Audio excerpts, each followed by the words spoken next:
day 2 of the 2025 NBA Draft, and you've got Harrison Graham and Nick Rohloff here on Chat Sports. T-minus 1 hour until the Phoenix Suns are on the clock, although it sounds like, Rolly, we know who that pick is going to be, so we'll get you caught up on everything going on leading up to the second night of the NBA Draft. But we're back. We appreciate everybody who was already hanging out in the chat. We'll get you ready for tonight's action, get you caught up on any other news and rumors items that drop between now and then, and take any questions you may have. Rolly, back in the saddle.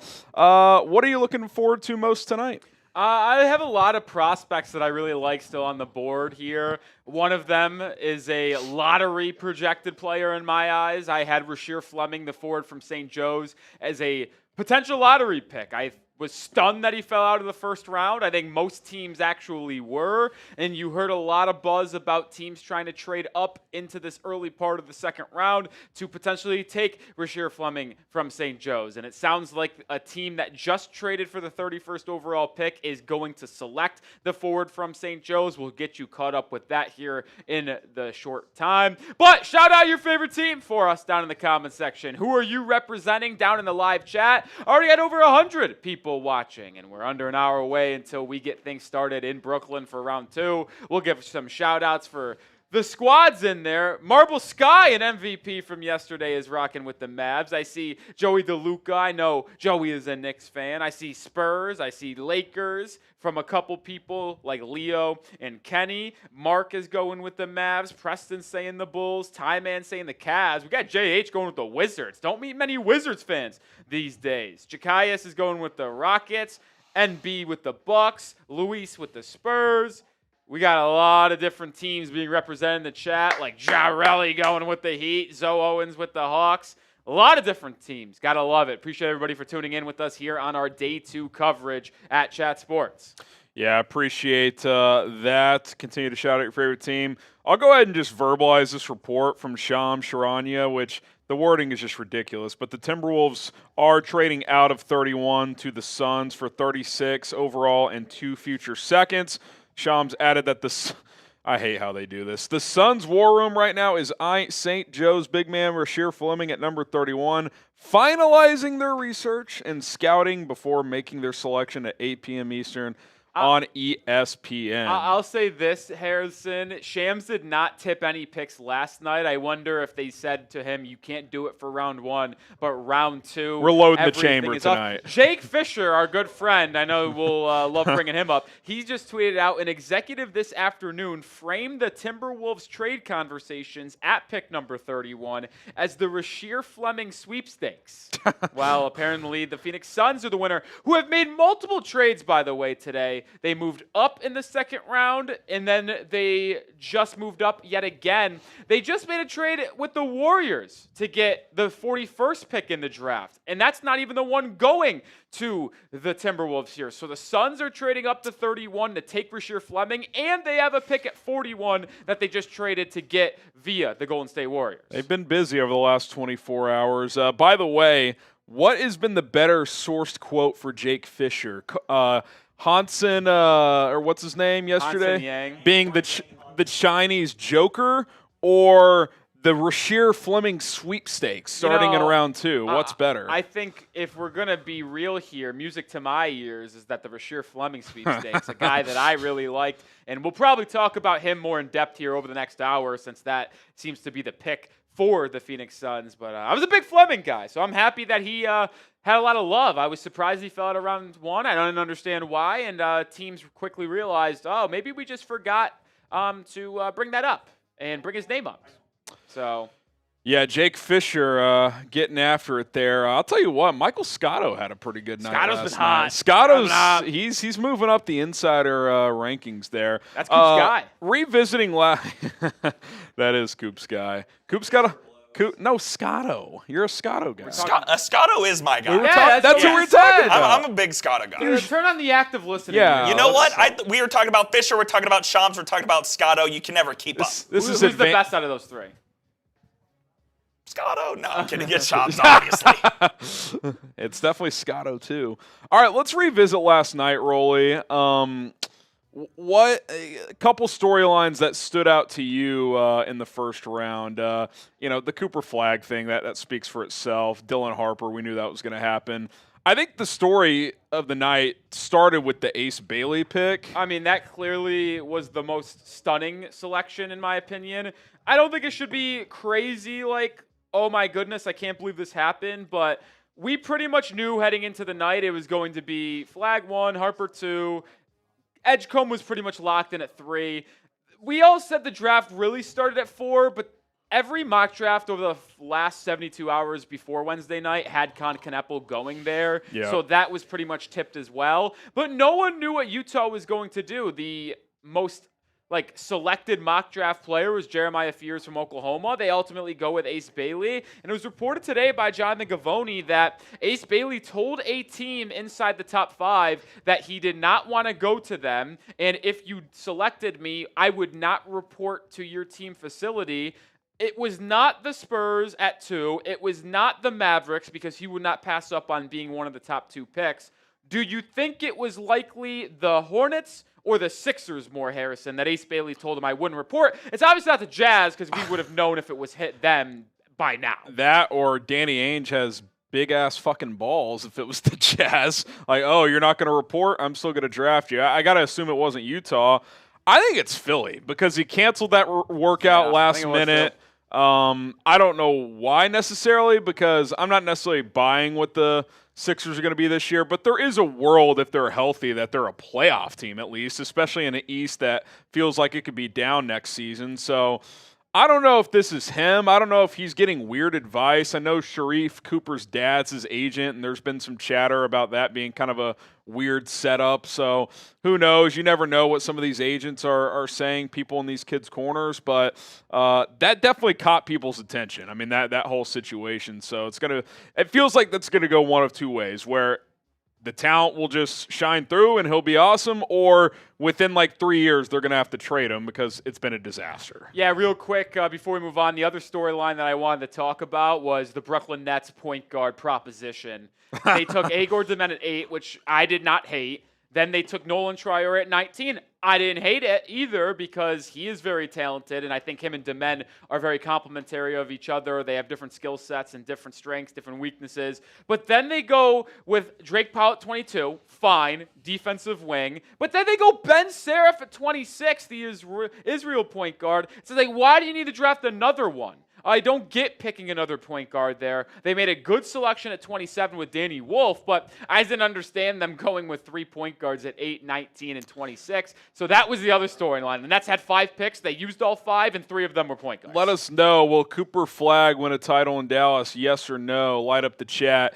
The only thing I can think of with that Brooklyn strategy is they just followed their board. They're like, we're just going to do a full reset here. Let's trade Claxton. Let's trade Cam Johnson. Let's just draft as many good players regardless of position. Kind of the old football adage, like BPA, we're just going to take best player available. Now, that's trickier in basketball sometimes because there's only so many positions, but that's really the only thing that makes sense. Unless one of those guys isn't going to come over this year, but I haven't seen anything on that. No, so I doubt that's the case. Triori's 1,000% coming over. The one that you would say might not is Ben Seraph, but it sounds like he is as well.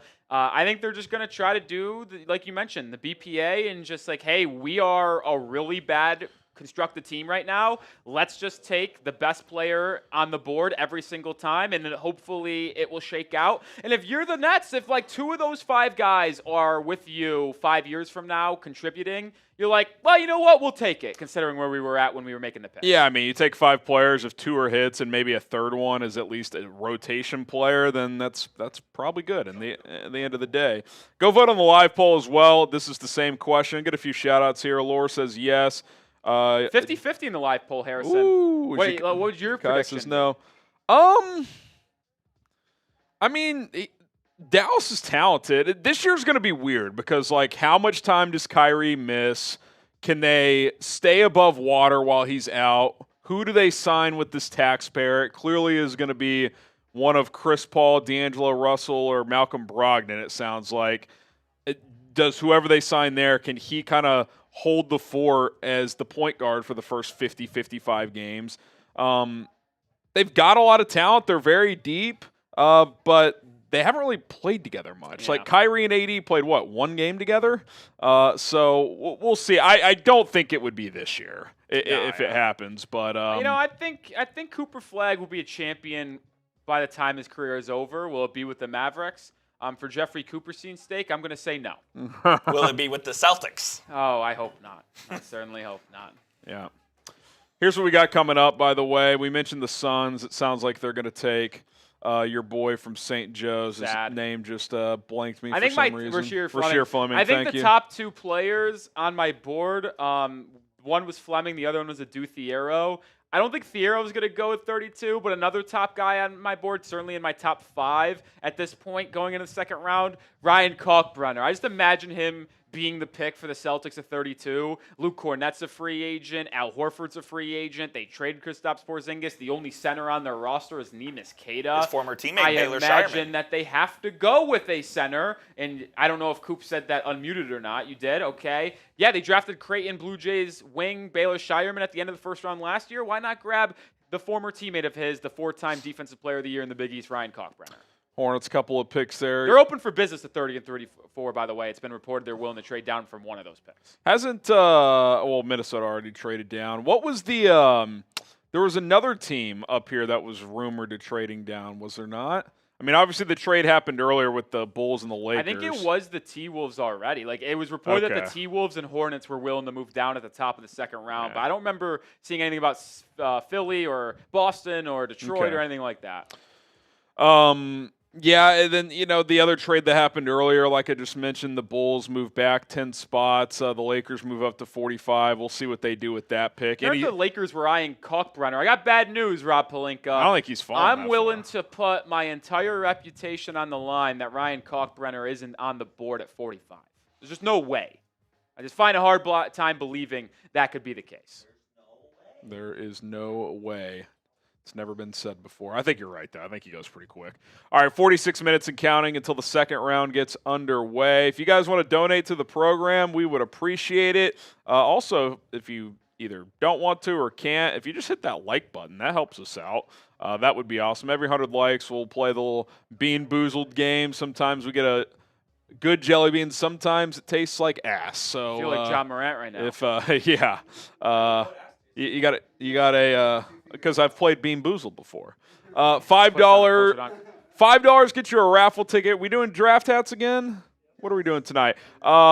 Someone will get to win a draft hat of their choice. $5 gets you into the raffle. $10 you get 3 entries. Plus we'll talk about your favorite team. That's a really good bang for your buck. For $20, 6 entries. Plus we'll take a shot. Every 100 total, we will one of us will take down a beer bong. So we've got that available for you guys as well. Plus, if you are the top fan in the chat tonight, the newest YouTube feature, basically if you're just active in the chat, you can earn points. If you are the top fan, what are we doing? 3 raffle tickets if you're the top fan. And right now, that is Mr. Marble Sky, who was bringing the heat last night. Man. Yeah, he was bringing the heat. We'll see if he can get in there once again. Going back-to-back like Drake. You want to go through some of your best available here, Rolly? I mean, obviously, Fleming we've talked about quite a bit here, but if you want to kind of put a bow on that one. Yeah, Fleming's going to go 31 to the Suns, an excellent pick for them. So if you keep a track at home on what the Phoenix Suns have done so far, they drafted Kaman Malawach at 10. They traded 29 and a future first-round pick in 2029 for Mark Williams, completing their center rotation. So they completely overhauled that room. And now they're adding a very versatile wing in Rasheer Fleming with that 31st pick. He shot 39% from 3 this past year, 7'5 wingspan, 6'9 height, without shoes, by the way. Guy's just an absolute physical freak, 66% shooter in the restricted area. He's a good play finisher. I really like that pick for them. Very fits the mold of what they're trying to do there. Him. That's one, by the way. Ryan Dunn. What? That was a like, not a love. Oh. Well, we did an over-under on how many times I'll say I love the pick. The line is set by Jeffrey Cooperstein at 7.5. I gave 4 guarantees. My 4 guarantees that I love this pick: Rasheer Fleming. So that's one. Adou Thiero. wherever Tyrese Proctor go, I will say I love the pick. And the other one will be Ryan Kalkbrenner, my 6th overall player on the board. Maxime right now is a good one too, but we'll see where he goes. The rest are dependent on fit. So far, I'll guarantee you one. There's a lot of good players left, man. If you told me Cam Jones went round 1, would have believed you. You told me Kalkbrenner did, would have believed you. Right now, would have believed you. That's probably where I would have stopped in terms of going first round. A player I am much higher on than the consensus, Amari Williams, the big man from Kentucky, one of the most elite rebounders and rim protectors in this draft, just has no offensive game, which is why he slides here. I know a lot of people like Javon Small from West Virginia and Kobe Brea, one of the best shooters in this draft. It's either him, Trey Johnson, or Con Kneppel in terms of who is the best shooter in this entire class. So a team will be getting a sniper in the 2nd round in Kobe Brea. The team could also get a sniper in Chaz Lanier, a wing from Tennessee who previously spent time at North Florida, transfers into Tennessee, averages 17-plus points a game for them. Very similar to what Dalton Knecht did when he transferred last season to Tennessee. He became a first-round pick. A player I'd also like to keep an eye on, that little fella up here at the top of your screen, Kobe Sanders, guard from Nevada. He is just so smooth. He is a big guard, 6'7", 6'8", without shoes, true point guard, handles it, rises over the top of you in the mid-range, sees over the smaller defenders, and is able to hit passes and play make. Kobe Sanders is a 2nd-round sleeper that if he lands in the right situation, can very easily find himself in a role year 1 off the bench for a solid team. Love it, love it. What did you make of this trade? Did you think this was good value to get Mark Williams? Obviously, the Lakers wanted him last year, and they did not feel comfortable with his medicals. So it'd be interesting to see because he still has to pass a physical, right? I mean, that doesn't become official until whenever. So that's interesting. I mean, in theory, like you said, you completely overhaul the center position in one night. Yeah, they got Malawach and Mark Williams. Now, I am fine with the value. I know people are going to say, like, holy crap, you traded 2 first-round picks for Mark Williams, who's got that injury history, and we knew he was being shot by Charlotte, so it's like, did you really need to spend 2 firsts? I'll push back on that. Why? It was the 29th overall pick, so the second-to-last pick in a round 1, and that 2029 first-round pick is the least favorable of 3 teams, Cleveland, Utah, and Minnesota. I'm willing to bet, I know it's a long time from now, but that in 2029, Minnesota and Cleveland are still going to be good, and one of those 2 teams will likely be in the mid to late 20s. So if you're telling me I'm trading, let's just say pick 25 and 29 plus a meaningless contract for Mark Williams, I think I'd be willing to take the risk on that. So I do think it's a fair value trade for Phoenix. And then obviously they had Kaman Malawach at 10. Yeah, a few other trades took place after that as teams started moving around. Memphis moved up to 11. Grab Cedric Coward, not Colin Cowherd. Shout out Malik Andrews. Stephen A. getting picked tonight. The Pelicans. This one. This is the most divisive. This was divisive. You're on the. I think you're in the minority on this one. I absolutely am. So here's the situation. New Orleans traded up from 23 to 13 to grab Derek Queen, the center from Maryland. What they did, though, is trade an unprotected 2026 first-round pick. And many people are like, how in the world, why in the world is Joe Dumars sending an unprotected first-round pick to move up 10 spots in a draft class next year that is projected to be very good, like this one, and the Pelicans are projected to be pretty bad? Well, here's my thing on it.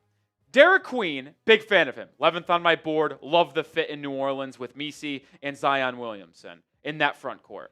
If he went back to school to Maryland this past year, he would be, in my mind, without a question, a top 5 pick in the draft next year. I understand he does not have the upside of potentially Darren Peterson, Boozer, AJ Dimbasta, the top 3 freshmen coming into the collegiate scene this upcoming year, who are likely going to be the top 3 picks next year. But if you are New Orleans and you finish outside of the top 3, then I'm fine with it because Derek Queen would probably be equal value to that point. But if New Orleans ends up stinking and their pick is a top 3 selection, then it's a bad trade. But I'll be willing to bet, just based off odds, they aren't in the top 3, and therefore Derek Queen is worth it. I mean, if they're healthy, I mean, they could be like a play-in type team. Their roster is very talented. You still got DeJounte Murray, although he's coming back from an Achilles injury. You brought in Jordan Poole. I know there's very conflicting thoughts on him, but you have Trey Murphy, Herb Jones, Zion. You add Jeremiah Fears, who I'm really high on. You add Derek Fears. Like, you've got a talented roster there, and if they're able to stay healthy, I do believe they will be competing for a play-in spot,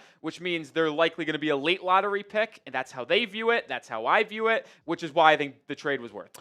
I thought the Thunder had a good night. They get Sorber, and then they also pick up a first. I get it's, basically half protected there, top 16, but it's not like the Thunder needs a volume of players. No, I will say the player that got picked here at 24 was Nick Clifford out of Colorado State. Big fan of his. Who I absolutely adore, and I actually got visibly upset on the Heat Report stream when the pick was originally announced, because I was like, why are they getting away with this? You're telling me the Thunder got Nick Clifford at 24 and Thomas Sorber at 15? What are we doing here? We let the best team in the NBA add two of the best prospects in the draft at positions of need, but the Kings ultimately trade up and got them. Like what they're building over there in Sacramento, Nick Clifford, very similar style to Devin Carter, big wings, but that can handle the rock, that can rebound, that can defend. Malik Monk, your days are numbered in Sacramento, buddy. Ready to get those bags packed. Get ready to learn mid-level exception. Get ready to learn trade. Is he under contract? He's on a 3-year deal. He is going to be dealt 18, 20, 21 mil over the next 3 seasons. Someone's trading for him.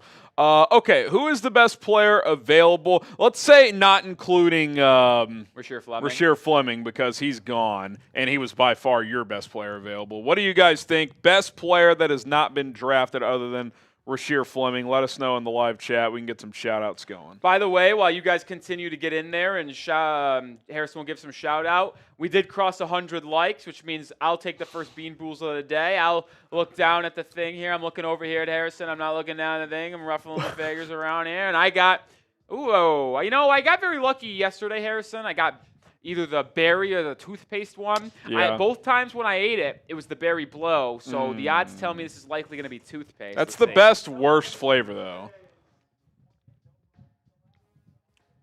Berry blow. What on earth? Berry blow. Some say I know what I'm doing around here. You just got feel. You got feel. Let's see. We're banging the trash cans to know which one's which. Permex is Johni Broome. I saw you had him 41. I'm a little surprised you had him that high. Listen, I know everyone's going to make fun of the lack of athleticism. I completely understand that. He's skilled. But he is extremely skilled. He is a physical player that rebounds the ball well because he's always positioned right and uses his physicality to the right degree to get the correct positioning and boxing out. He's got a nice little post games, good footwork wise, and he's a pretty solid passer as well in the half court as that little playmaker at the hub at the top of the key. That's what Bruce Pearl liked to do a lot. So he can play make, he can rebound, and he has a little 15 feet in game.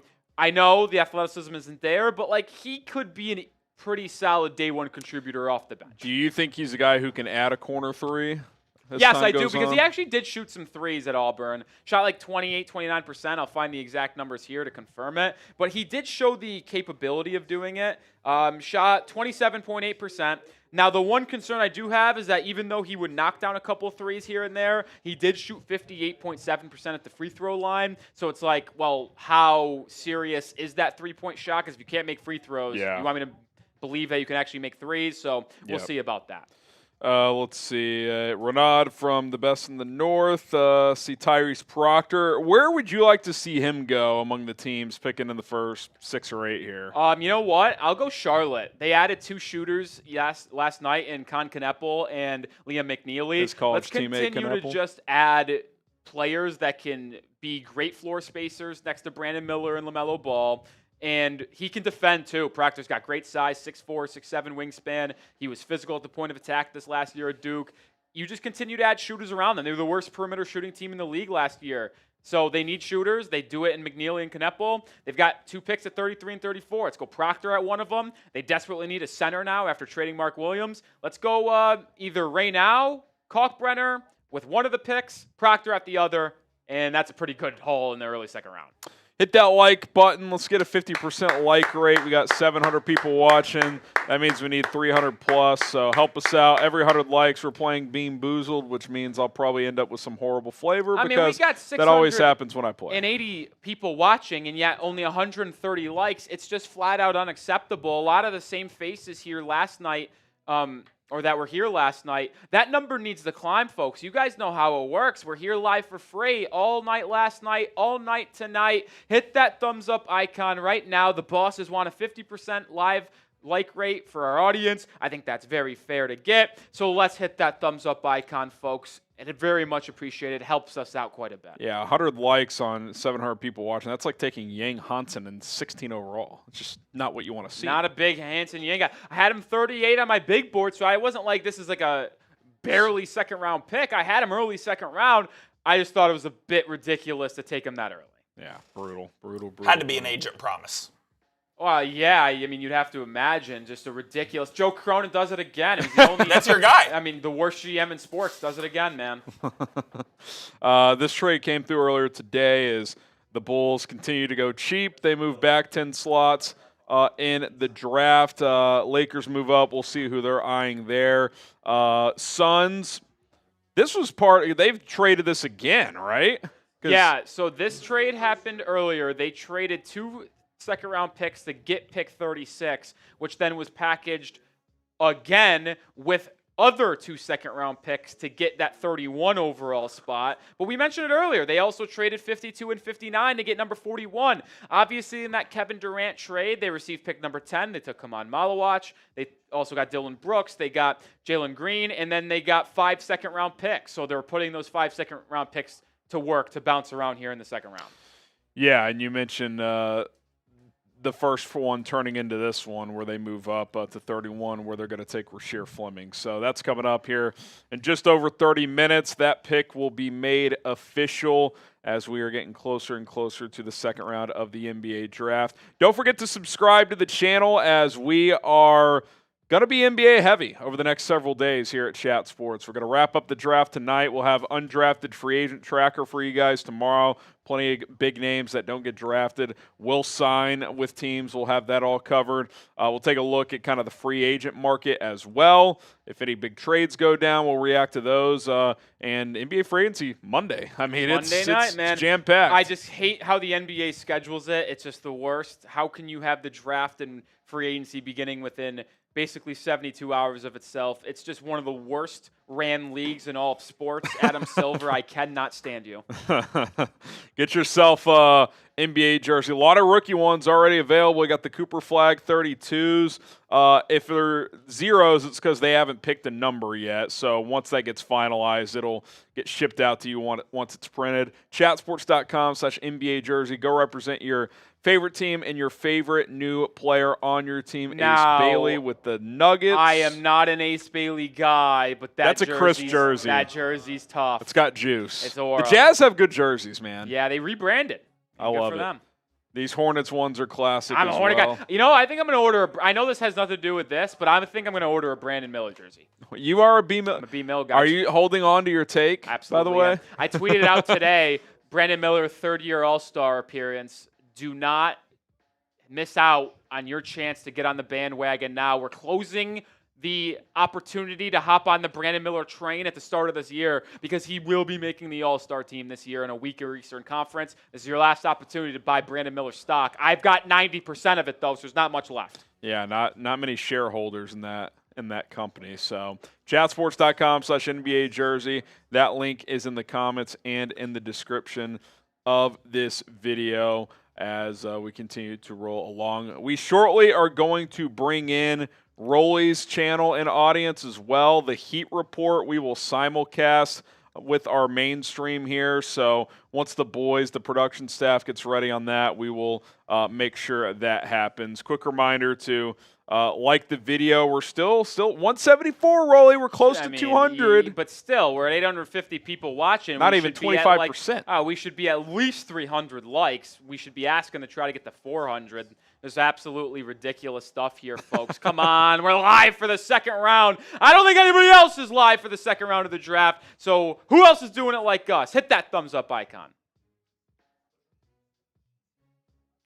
Welcome into the Heat Report by Chat Sports. What a night we had last night when the Heat stood pat at 20 and landed Kasparas Yakachonis, the guard from Illinois. I could not be happier with the pick. I think most people know that if you follow me over on Twitter or watched our content. I was having a party all night long. We're back here live for the second round of the NBA draft. Miami does not have a pick, but they could trade up and maybe grab one. We're just going to be here hanging out, breaking down every pick in the second round. We'll talk maybe some UDFA targets if the Heat don't get into the second round near the end of the night. But we're just here to hang out. So appreciate everybody joining us. If you haven't already, sub, hit that like button. I'm alongside my guy, Harrison Graham. So appreciate you, Harrison. And we'll be talking NBA draft all night long. Yeah, we're simulcasting from our main Chat Sports YouTube channel, NBA draft coverage.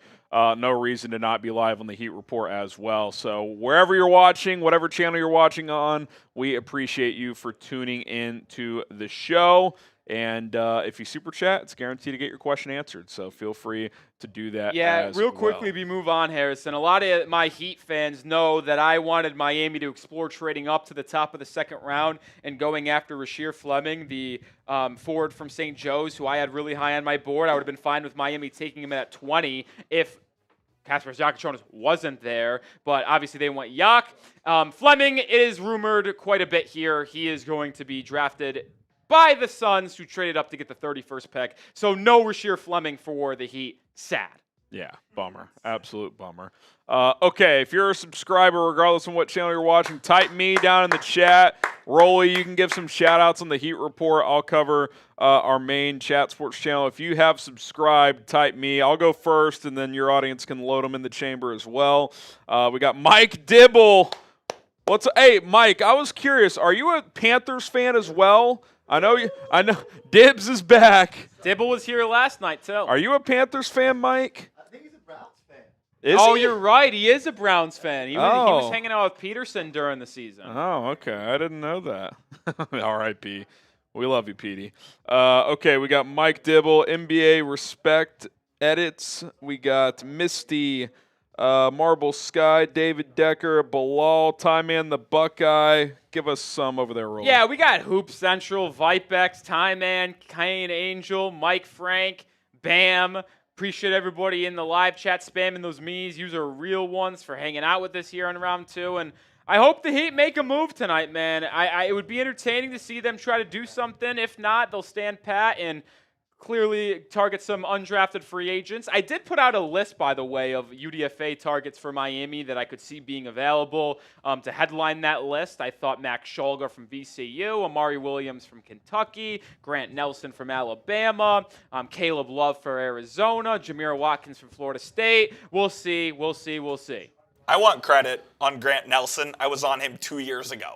Oh, when he went viral on NBA Central. No. Oh, you did such a good job scouting him. I knew everything. He went viral in Twitter and it's like, I knew it first. I have a friend who is a fan of North Dakota State and told me about Grant Nelson early on. Let me guess, when you went to that wedding, you got the full scouting report? I know all about it from Devil's Lake, North Dakota. Jeffrey Cooperstein's trying to sell you beachfront property in North Dakota, too. In Southern Cal, baby. Southern Cal. The real people's insider, Jeffrey Cooperstein. I mean, there's a lot of Coopets out there, man. What can I say? We did hit 200 likes, so if you want to hand me that glorious bowl over there, whatever you want to call this thing, I will just kind of shuffle here as we'll see what I end up with in Bean Boozled. And, okay, do we have I got it right here. ones? Give me the color. Light orange? Light orange, so it's either going to Well, there's two oranges. It's either this one. No. It's going to be either strawberry banana smoothie or dead fish or peach or barf. Wait, there's three? Well, the two of them look pretty much the same. So let me see. There's Let's see if I can eyeball There's this. either peach barf or there's strawberry banana smoothie dead fish. Those are the only two. God. I see someone asking me if I would trade up if I was the Heat still with Rasheer Fleming off the board. I would. Why would I do that? Where's the trash Because can? Adou Thiero is still there, and I really like Adou Thiero, the wing from Arkansas. Here's the This could be a garbage bloodbath. It could be rough. There's no doubt about that. How are we looking over there? I feel like We're in the clear. Yeah, I was just say it can't be bad if you. Yeah, you do know instantly. Which It flavor do you was- think it is? Peach or strawberry banana smoothie? I think it's strawberry banana smoothie. Yeah, that checks out. Yep. All right, we're in the clear. Thank You're in God. the clear. Congrats to Harrison. Dodging We both bullets survived over here. early here. But continue to hit that thumbs up icon. And this applies both for our Heat channel and our Main Chat Sports channel. $5 will get you a raffle ticket. The raffle is the draft hats, correct?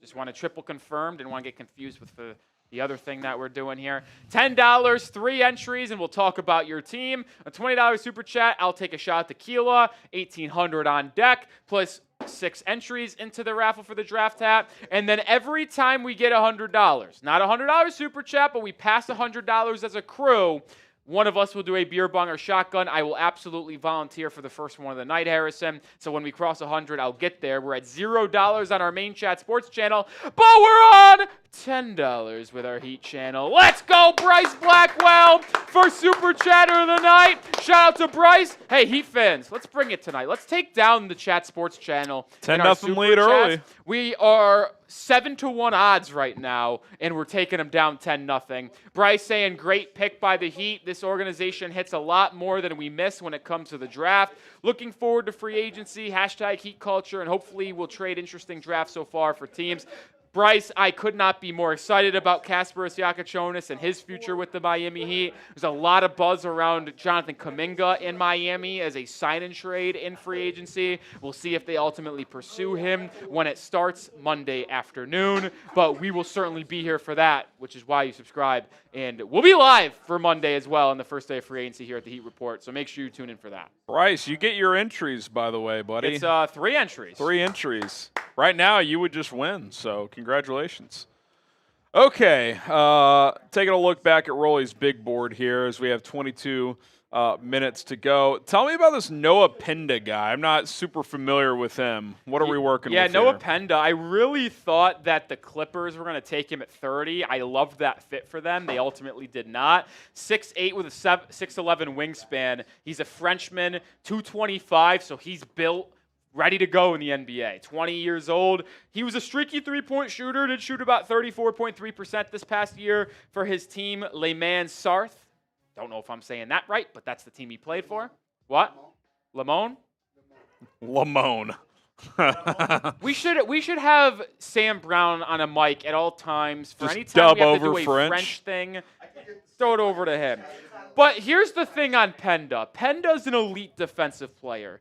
Ready for this? Opposing players shot 27.3% when Penda was defending them in an isolation setting. So he defends at extremely high rate. He's also very aggressive on the glass, 8.6 offensive rebound percentage, 73rd percentile on putbacks, whether that is dunks or putback layups. So he's aggressive on the glass. He defends. He is a solid connective passer as well, Harrison. 19.1% assist rate, 1.48 assist to turnover ratio, average 10.4 points per game for Lehman, or whatever the frig he said. Either way, I do think he would need to develop. The report came out today that Penda does not want to be a draft and stash, so whatever team picks him, he does want to come over and try to contribute right away. So Penda is a player I expect to hear his name called early in this second round.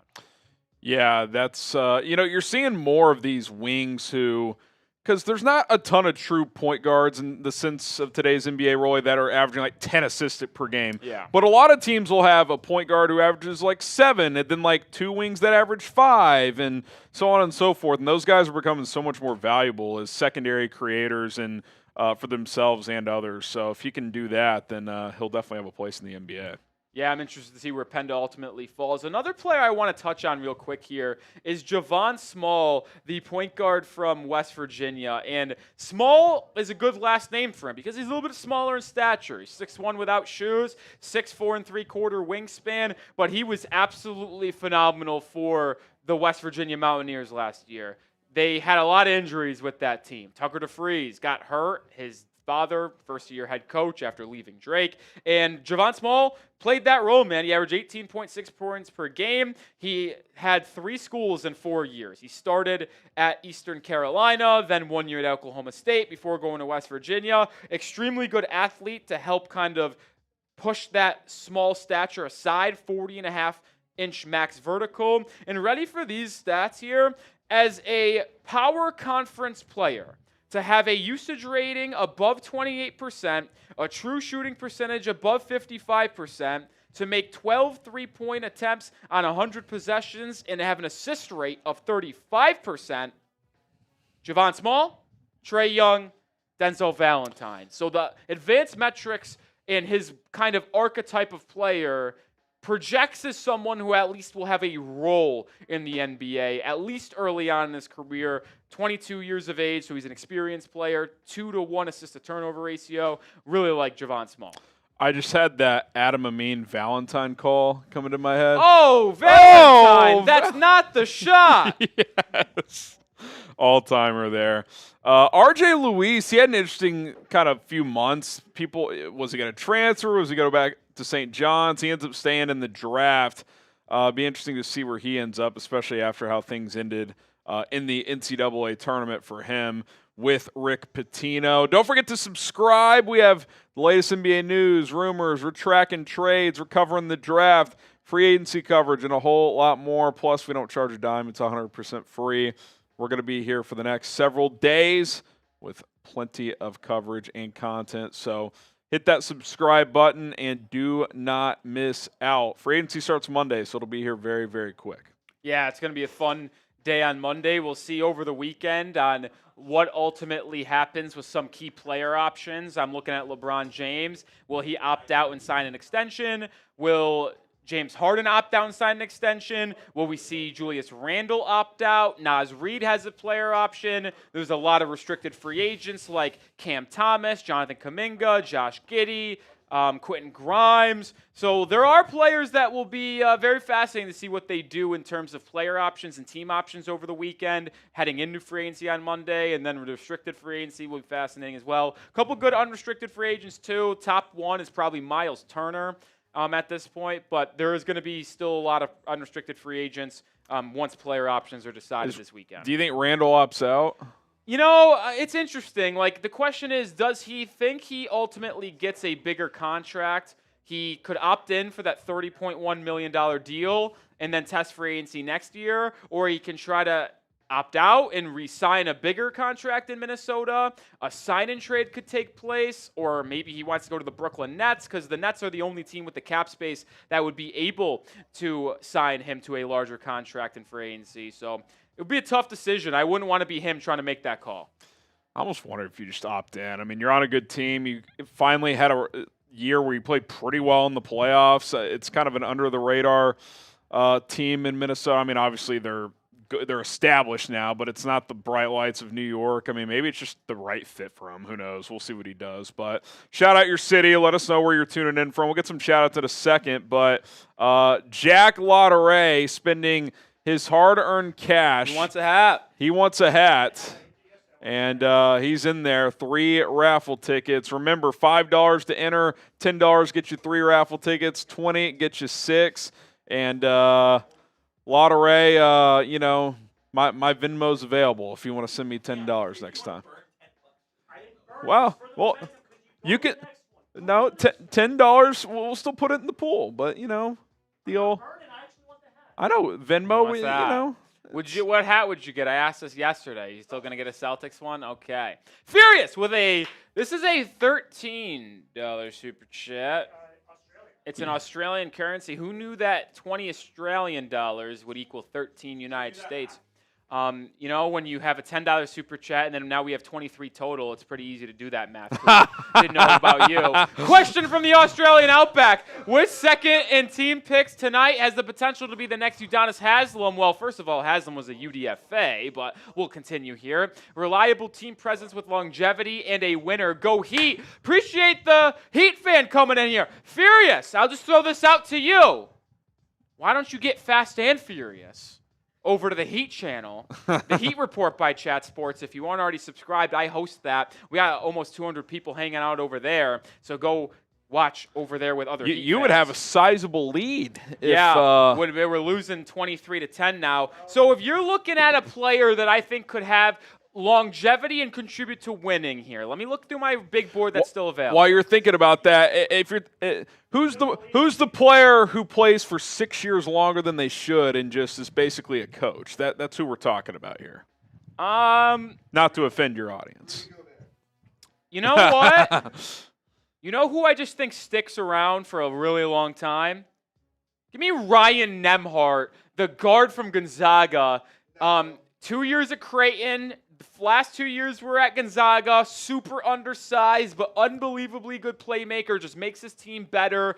I think there is a chance where he's just hanging around on the roster, whatever team it is, being a secondary ball handler, creating, and just being a smart player. He's one of the highest IQ players in the draft. If he was 3 inches taller than he is, he would be easily picked in the early second or late first. Juggalotus.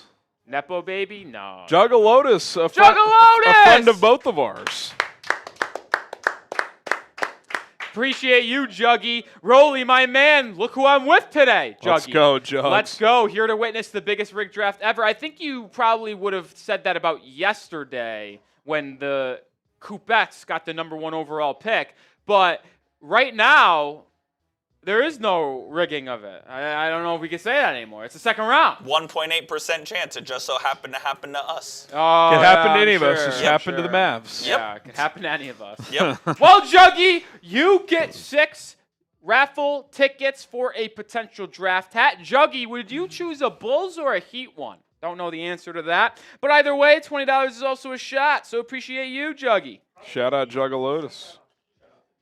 Well, he is a Bulls fan, I'm pretty sure. He found us first on Bears Now. So, there you go. Yeah, stick up. $5, you get 1 raffle ticket entry. $10, we get 3. $20, you get 6. We'll do a raffle drawing at the end of the stream. Someone is going to win an NBA draft hat of their choice. And if you're the top fan, which is now being tracked by YouTube in the live chat, right now it's Marble Sky with 300 XP points. You get 3 free raffle entries. So even if you don't want to donate, even if you can't donate, there is still an opportunity for you to get some free raffle tickets. All right, Rolly, Rookie of the Year talk. Cooper Flagg, I mean, this has got to be like an all-time outlier in terms of favorite here. Minus 275. I'm pretty sure Wemby was similar odds. Trey Johnson plus 650. Don't Ace hate that Bailey value. plus 700. Dylan Harper. I think part of this is the Mavs are probably going to be a playoff team, so it helps if you're on a winning team.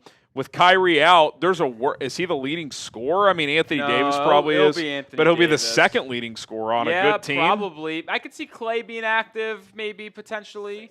Yeah, even though he's a 6-man Coop, he could be easily averaging 16 a game. Is Cooper averaging 16 a game right off the bat? Maybe. I don't know. Someone's going to have to score. I'm good. This is super biased. Yes, I'm just going to say right now I know it is. But I would absolutely sprinkle Kasparas Yakchonis if he ultimately becomes the starting point guard in Miami, which is a very possible scenario from day one. There's a world where he averages 14 and 6 a game. I really like Caspi the Ghost, baby. So why not? Give it a shot. Plus like 5,000, I think it is. I'll give it a sprinkle before the season starts. No doubt about that. The Caspets. No cast bets. That's C and D, Coop. Come on, C and D. Get original over there. Yeah, come on, Coop. You're better than that. All right, outside of Cooper. No bias, though, by the way. Outside, none at all. We're not live on the Heat Report. We are actually. Who's the best player in this class not named Cooper Flagg? I mean, I know Dylan Harper was kind of the consensus #2 prospect. You sticking with that? Yeah, I don't want to be biased, but another player. I'm just kidding. No, I really do believe it is Dylan Harper. His blend of handling, size, craftiness. He's an elite finisher, shot 70% into restricted area for the Rutgers Scarlet Knights. Also got to the free throw line at a 41.9% rate. He just knows how to score, knows how to put the ball in the basket, but has great size as well, 6'10" wingspan. I just don't see a world where Dylan Harper is not an all-star, and I got to be honest, he will absolutely make multiple times All-NBA. So I really, really like Dylan Harper. What do you guys think? Let us know in the chat. And Ahmad saying Noah Senge. Shine Cadet said I almost disrespected his GOAT AD. Yeah, Davis is going to lead the team in scoring, but I do think until Kyrie's back, Flag will be number 2. All right, I'm going to hop off for a few minutes, get ready for the second round here. Rolly will hold it down for the next few minutes. I will be back before the Suns make the pick at 31. Yeah, so while Harrison's gone here for a brief second, do you want a shout out on the live show? Well, I got good news for you. There is a way that you get that shout out. Retweet our pinned tweet. Shout out to either Sam Brown, Jack Lotta Ray. I know it certainly isn't Jeffrey Cooperstein. Putting that link in the live chat right now. Why would it not be me? Because I saw you talking and not typing. You always talk, but you never type. If you want to shout out on the live show, go down the live chat, click our link, the pinned tweet, retweet it, and then I will be told people that I got to give shout-outs to, and we'll give you a shout-out with under 10 minutes to go until the draft gets underway here in round 2. Come on, baby. Give us some boost here on the social media presence, and we'll give a shout-out. You always talk, but you never type, man. There's too many of that. Too many. You know, I'm not a wordsmith. I said this yesterday. Too high. Coop, those brownies you made earlier, they were too strong. I just feel like picking on Coop today. I'm sorry. Hey, man, that's cool. Okay, you're cool with that? That's cool. Let's do it. Bring him in then. Shout out to Jacob Cooper, 726. There's one retweet. Shout out to JHRMZ. Shout out to you for the retweet. Going to continue to see who else has retweeted our pinned tweet. Shout out to those two. Those are the only two that I've seen give a little retweet here. Can we do a nice little quick little try to get a like driver one more time before we really hone in? Best available, and then probably our last like comment driver as well. We just need to get these like up, man. Just a little disappointed here. Let's see if we have any more retweets. I don't see any. So, you know what? The two real ones that I know, Jacob Cooper, JHR, baby. Shout out to y'all, man. Oh, no. I think Griffin Canning, the Mets starting pitcher, tore his Achilles. Oh, did he really? Yeah, that's brutal. So after starting pitching for my New York Metropolitans being the strength of our team, it's just been a complete unmitigated disaster over the last 3 weeks. It's not good. Kodai Senga, Griffin Canning, Tyler McGill. My, oh, my. All right, we are about 7 minutes and change away from the second round of the NBA draft getting underway, and we just simply have to get the like number up, both on the Heat Report and on our main chat sports stream. We have 1,000 people watching and only 258 likes. And on the Heat Report, we have 180 people watching and only 48 likes. Hit that thumbs up icon. Let's get the number up here. We are getting closer and closer to the draft. If you are happy and excited that we're live for free here on the channel to cover the draft, well, then you should hit that thumbs up icon. It takes 1 second to like this stream. 1. And I say this all the time. I go into other shows on YouTube, whether it's a video or a live show, and I hit the thumbs up icon immediately because it's respectful. Whoever is the host, whoever does the content, they are putting time out of their day to make content for y'all. And the least you can do is take 1 second out of your day to show appreciation and hit that like button. It also helps the stream out. So please, please hit that thumbs up icon. And to even try to get you to like it even more, every 100 likes, we're doing Bean Boozled today, man. Every 100 likes. We're 23 away from another Bean Boozled. Hit that thumbs up icon. Come on. We got to get to at least 400 before the draft starts in 6 minutes. Come on. Hit that like button. We'll recheck back in on the number and see if I have to yell at y'all for more here in a second. But quickly going through some of my top prospects available as we get the second round underway. Rasheer Fleming is without a question my number 1, and it sounds like he is going first overall in the second round to the Phoenix Suns at 31. I also like Adou Thiero, had a first-round grade on him, as well as Noah Penda and Tyrese Proctor. Those are the only 4 players that a first-round grade on. Did I have them in the top 30 of my big board? Yes, but I did not have a first-round grade on, say, Cam Jones, who, yes, was in my top 30, but I had him as an early second-round pick. Same thing for Ryan Kalkbrenner, Maxime Reynaud, Sion James. I think teams are going to find really good value early in the second round with these longtime veteran players like James, like Cam Jones, the big men in Kalkbrenner and Reynau. And then I think there are some really hidden talented players in this draft as well. I'm very much high on Amari Williams, the defensive rebounding extraordinaire, rim protecting center who spent 1 year at the Power 5 level but absolutely balled out for Mark Pope and the Kentucky Wildcats. You also got Chaz Lanier, a sniper from Tennessee. Vlad Golden, the big man from Michigan who spent a lot of time at FAU, was actually on the Owls national not championship level team, but hey, they got to the Final Four before falling to the UConn Huskies.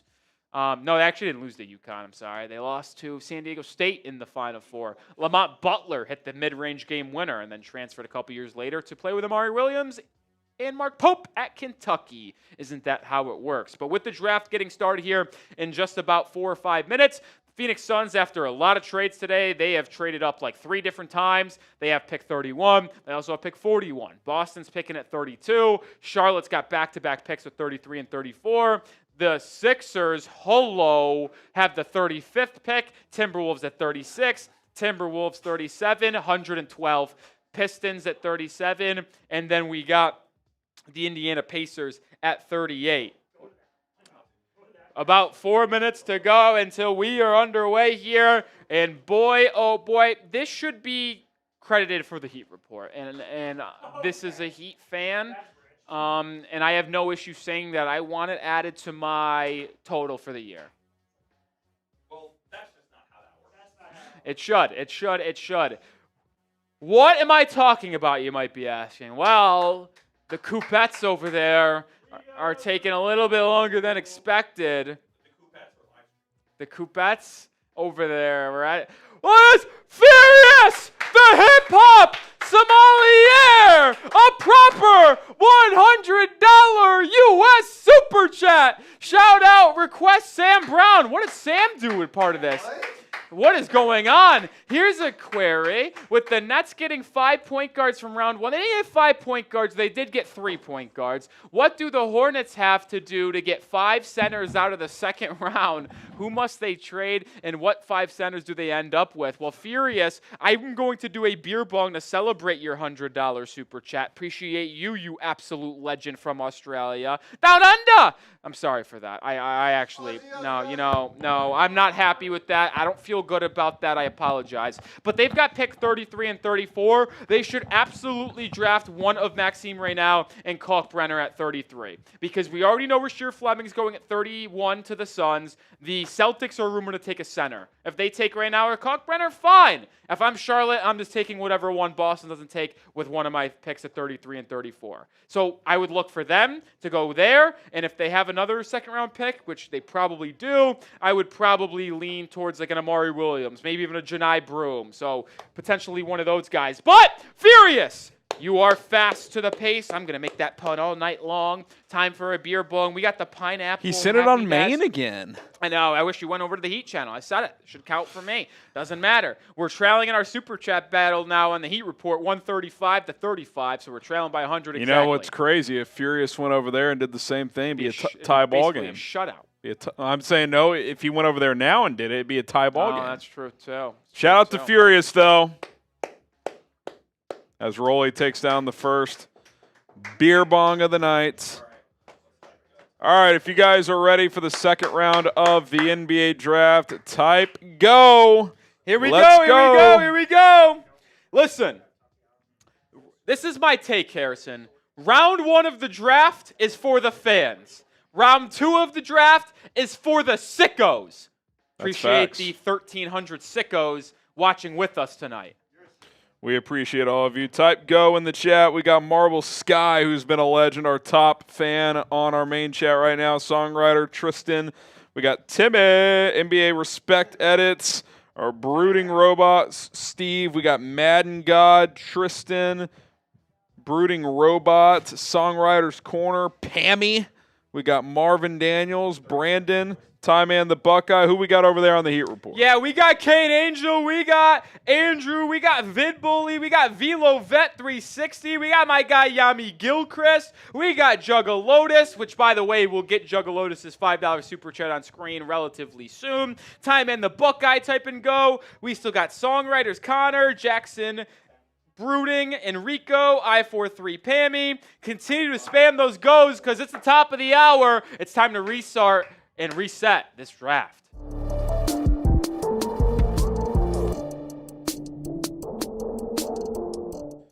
We're just a few minutes away from the start of the second round of the 2025 NBA Draft. He's Nick Rohloff. I'm Harrison Graham. The Phoenix Suns will kick things off tonight as they have made a couple of trades to move up to 31 overall. They are expected to take Rasheer Fleming. That will become official in the next few minutes as activities are getting underway over at the Barclays Center in Brooklyn, New York. Adam Silver will get things going here in a few moments. But Rolly, 30 picks down, 30 picks to go. Who? Oh, that's right, 29. Do you know what team forfeited the pick? I did know the answer to this, and You should, because it's the scumbag New York Knicks for them bank jobbing us out of Brunson. Yeah, who could have forgotten that one? But I always have Coop ready to fill in if when needed. But 29 picks tonight. Hey, that's good news. That's good news. Some Didn't we might have say. two forfeited picks last year? Yeah, 58. But shout out your favorite team, and once the Suns are officially on the clock, we'll get after it here. Yeah, we'll probably be seeing Mark Tatum's face quite a bit tonight, the deputy commissioner of the league. How can you call him a scumbag, Coop, when he gifted you the #1 overall pick? I don't want to hear it from you. But let's see what the people have to say. JH going with the Wizards. We got RT going with the Knicks. Brooding saying the Lake Show. Marble saying Mavs. Marvin going with the Knicks. Steve says, what's my favorite team? I am a diehard Miami Heat fan since birth. Juan going with the Suns. They'll be making a pick here in just a few moments. James going with the Clippers. Detroit Pistons from Songwriters. Misty with Orlando. Orlando Magic. Christopher saying the Celtics. Steve saying big Lakers fan. Timberwolves from CJ. Janzel going with the Lake Show. Ty going with Atlanta. The Kings from Get Off My Lawn. Luis with the Spurs. Bart with the Wolves. A lot of different teams. And then obviously over on my Heat Report by Chat Sports, my fellas, my brethrens, all rocking with the Heat. Appreciate y'all hanging with us here for round 2, even though Miami currently does not have a selection. We'll see if they ultimately do take a pick and trade up or something like that. All right, let's recap round 1, and then we'll get round 2 going here in just a few moments. Cooper Flagg to the Mavs. Dylan Harper went to the Spurs at number 2. I think the Sixers wanted Ace Bailey, and I think he told them to go F themselves, so they took VJ Edgecombe, number 3. Con Kneppel at number 4. Then Mr. Bailey went number 5. That'll be fascinating to see how that plays out. How do you feel about Trey Johnson to the Wizards at 6? I do love that fit for him. They traded Jordan Poole to get C.J. McCollum. You know what my player comp for Trey Johnson was, Harrison Graham? Oh, I'll just tell you. It was taller C.J. McCollum. So he gets to learn under a player that he plays very similar to. That is an excellent pick for the Wizards. Another pick I really like here is Cedric Coward. I know the Grizzlies had to trade up to go get him, but he is a perfect fit to potentially replace Desmond Bane at that 3 spot. He can get to the mid-range. He can defend. He's athletic. Good fit there to connect the front court of Edey and Jaren Jackson Jr. with Ja Morant. Derek Queen, 13 to the Pelicans. Thomas Sorber, I love that pick to OKC as well. Another shocker in round 1 was Hodson Yang Hodson. A lot of theories out there. Okay. Hey, listen. Smitty was all over that one.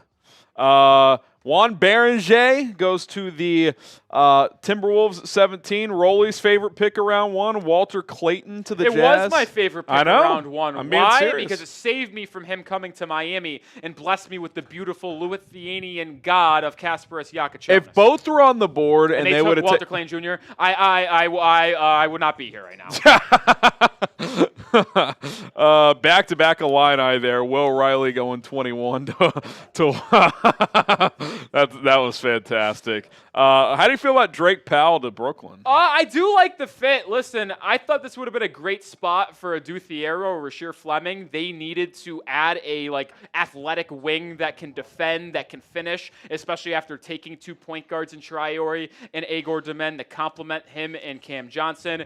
Powell wouldn't have been my selection. I would have preferred Nick Clifford or Rasheer Fleming or Adou Thiero for them. But Powell doesn't hurt, man. Very high upside guy, a big-time recruit before he went to North Carolina. Just didn't have a big offensive role, which is why you saw his stock fall a little bit more than expected. I like the Chase Richardson pick. Oh, great pick. Because they've now added 2 elite shooters in the offseason. They go get Desmond Bane, Chase Richardson, an offense that just got too crowded at times. Now they can space the floor a little bit better. And them being able to bring him off of the bench to either play alongside Desmond Bane, to either play alongside Jalen Suggs. He can handle the rock as a secondary guy. He is one of the best off-ball movers and cutters in this draft and shot 41.5% from 3. And he obviously defends because he had to play for Tom Izzo in that Michigan State Spartan squad. He is just going to be a seamless fit to that Orlando Magic culture. The Phoenix Suns are on the clock as they are expected to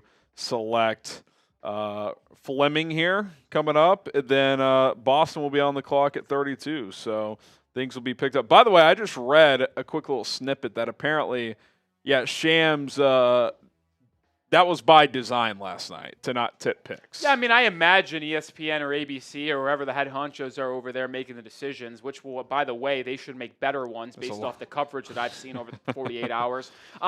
But, yeah, I mean, clearly they put the X-Nay on Woj back in the day. They're putting the X-Nay on Shams. I'm curious to see if it's free reigns tonight because not a lot of people are tuning in for the second round compared to the first round. So they might just say, F it, Shams, go get your social media and engagement off, leak the picks.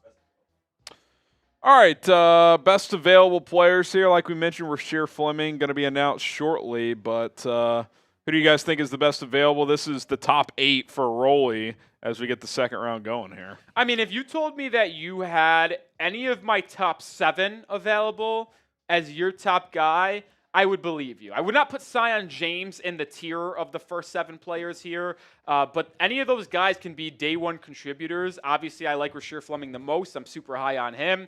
But then after that, it's like a bunch group. Like you see my 22nd through 34th overall prospects. So not a lot of disparity there. I really do like Adou Thiero when he gets taken tonight. We'll talk more about him then. But I am very high on him due to his athleticism, his defensive prowess, and rebounding. Proctor shot extremely well for Duke this past year and played a lot more better defense as well. We'll see what happens, but any of those top 7 guys on my board, I really, really like. Get a few shout-outs here. Who do you guys think is the best available? We got Proctor in the chat. Someone says Michael Jordan. I don't think 60-year-old MJ is going to make a push at this point. Jakari White. Tell us about what you got. Jakari White cliff notes for us? No, I don't. Not in our think database. He's in our database either. So. Okay. UDFA, perhaps? I don't even know about that one. Where is Broome going? Is there a fit you like for him? No, because they would like a more athletic center. I'm looking at Rocco Zakarsky there at 45, the Australian big man. I am going to say, maybe because I think it would be hilarious, Johni Broome will be a Philadelphia 76er at pick 35. Okay. That's my prediction. I like that. I think Kalkbrenner and Reynow are off the board by then, and then Broome would then be my best big man available at that point. And Philly goes there. I wouldn't think it's the worst pick in the world. Listen, they got it Dembana, so. Subscribe to the channel. We crossed 412,000 subscribers last night. We are trying to get to 413 ASAP. We still got the whole second round of the draft to go. Rolly will have his final draft grades tonight. We'll take a look at the UDFA tracker tomorrow, see where some of the top undrafted players ended up. And then there'll be some big names there real quick, Harrison. Like you talk about a Caleb Love potentially being in that undrafted range. Where does he ultimately land? One of the most talked about college players over the past 3, 4, 5, 6. Did it get to 7? I don't know. It might have. I was expecting for him to apply for another year, but he is out there. We'll see if he gets drafted tonight. But the point is, we'll have you covered on all of it. Free agency mode gets going soon as well. It starts on Monday, so we're basketball the next several days. So we got you guys locked in here. So has ESPN even put these guys on the clock? What are we doing? No, here? they have not started the draft yet. We're officially 9 minutes past the projected start time, and we've yet to see it. I'm absolutely shocked by that. Wake up, Adam. I can't tell. I got to be honest. I actually was saying that non-sarcastically. Why are we? It's the second round of the draft. Why are we taking 10 minutes? The to second get round started? you should be on the clock at 7:02. In the NFL, I'm pretty sure in the second day, the 7 o'clock start time, you're on the clock at 7:05 at the latest. Well, yeah, it's like NFL noon kickoffs. You're kicking off at noon, not at 12:15. Yeah, This it's is just a bit ridiculous. Just brutal. We did get a 20, or dare I say, a $13 super chat. Furious is back. He hasn't found the Heat report. No, I'm sending him the link. I was going right to say, now. you may have to drop the link. I mean, you're just getting boned here. Furious. Pop into this stream and then subscribe to the Heat Report because you asked a couple questions about the Heat today. That's a Heat-only channel that I run and I host. We're live over there. It's the same broadcast for tonight, but you could hang out with Heat fans and support the Heat over there as well if you'd like. But appreciate you anyway, my friend. Furious. We appreciate the super We chat. hope to see you over there. Rolly will appreciate it even more if it comes on the Heat report. Which of the four Aussies left is the best fit for the Heat? Okay, so we do have some Australian players available. There's 4 of them here. We have Tyrese Proctor, one of them. We have Alex Tuhey. We have Rocco Zakarski, and then we have Lachlan Olbrich. Those are the 4 Australians that we're going to be referring to here. Who's the best fit for Miami? If I was Miami, I would be looking to try to grab Tyrese Proctor. I thought he was a good fit. The Miami Heat actually brought Tyrese Proctor in for a workout, Furious, so that is a player that they had an eye on. You wonder if they ultimately make a trade into the second round. The biggest needs for Miami, in my opinion, is a backcourt partner for Tyler Hero. Check. Shout out to my guy Yakachonis. They also need some more athletic wings. Proctor's more of a 2, but I think he could play a 3. Proctor is 6'4" and a quarter without shoes, so 6'5" and change with shoes, 6'7" wingspan, so he can play the 3 a little bit. Could be an off-ball scorer, like his defense at the point of attack. He's physical. He's got good frame to him. So if I were to pick any of the Australians, my guy Furious, I would certainly think Proctor would be the top of my list for Miami. Man, 12 after, and we're getting breakdowns from Bob Myers still. Just tough. Just tough. All right, this is our super chat menu as we continue to wait for the draft to resume. We do owe another Beam Boozled. If we get 22 more likes, we'll have another one. So Rolly and I could go at the same time here if y'all want to see which one of us should I hold could off? suffer. Yeah, let's see if we get 22 more likes. $5 super chat gets you 1 raffle ticket for a chance to win an NBA draft hat of your choice. We'll do the raffle at the end of the stream. $10 gets you 3 entries, plus we'll talk about your favorite team. $20 equals 6 entries, plus one of us is taking a shot. Then every $100 we get is a beer bong. So if you guys want to get in on all that action, have some fun, we got you covered. We appreciate any and all donations. We appreciate everybody who just hangs out and likes the video and is lighting up the chat. So shout out to all of you. Got 400, so did you already draw I already one? picked one. Okay. No, I didn't. All right, I'm blindly looking here. Oh, boy. I didn't. This is the puke-looking one. I think you got the same one as me. Oh, really? I picked the booger or pear. Oh, man. All right, well, I feel like one of us is getting screwed and one of us is not. So you ready? Let's figure it out. All right, 3, 2, 1. Oh, Jesus. Take it. It's both of them. Take it. God almighty.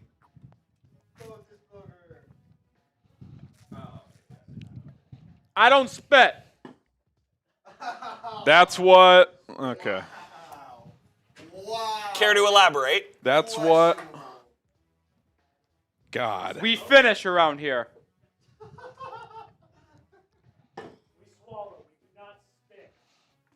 That was brutal. That's as bad as it gets.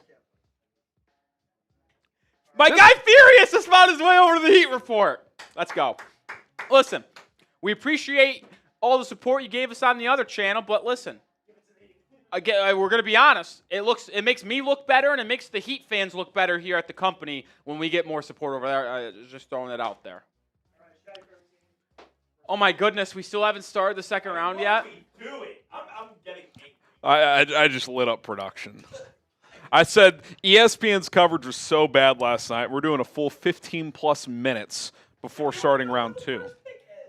Yeah, this is ridiculous here. We haven't seen Mark Tatum, but hey, you know what? Shout out your favorite team in the live chat in about 30 seconds. I mean, even Wendy is like tilted. He's leaning. He's like, let's get this thing going. In about 30 seconds, we'll pick a team that was spammed in the one we see the first time, and then we'll talk about that team. Here we go. Boo!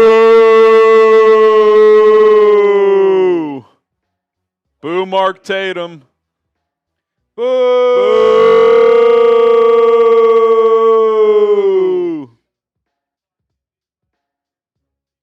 Presented by State Farm, they say.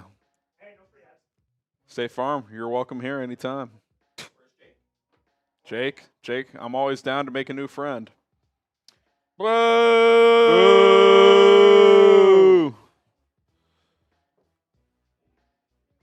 What's that? Oh, yeah, that's pretty good. All right. The second round is underway. Oh, Rolly! No! Did he come over to the Heat Report? Let's go! Shout out to my guy, a new legend at the Heat Report, Whoa. Furious, the hip-hop sommelier! Boom! Nick, you have been put in charge of rebranding the Heat mascot. What's wrong with Bernie? You have to take any celebrity and turn them into a kind of gritty. Which celebrity do you pick? So you're asking me what celebrity do I want the Heat to be the new mascot of Miami? I mean, I think it's got to be Rick Ross, right? Die-hard Heat fan? Is that it? Coop says he's got one. Let's see it. You can't say that and not lay it out loud. We are on the clock. The Chat second Sports round has been of- on the clock for 15 minutes. Yeah, we've but, been live already for, what is it, an hour and 15, hour and 17. Dude, you're a legend. Oh, so you're saying like Gritty from the Flyers. Can Take you any message Charania that? and Message it tournaments to and me. Kind of Gritty from the Flyers. I want to keep it a Miami guy, though, Furious. Is that crazy to say? I'll stick with Rick Ross. Diehard Heat fan. But you know what, Furious? We are doing another Bibonski for you. We got the Pineapple Happy Dads. We're rocking it in and out today. Appreciate you, my friend. Shout out to the Heat fans tuning in. We're 4 Nice. likes away from 100, so hit that thumbs up icon as we wait for the Suns to get the second round officially started with the 31st pick in this draft. All right. Here we go.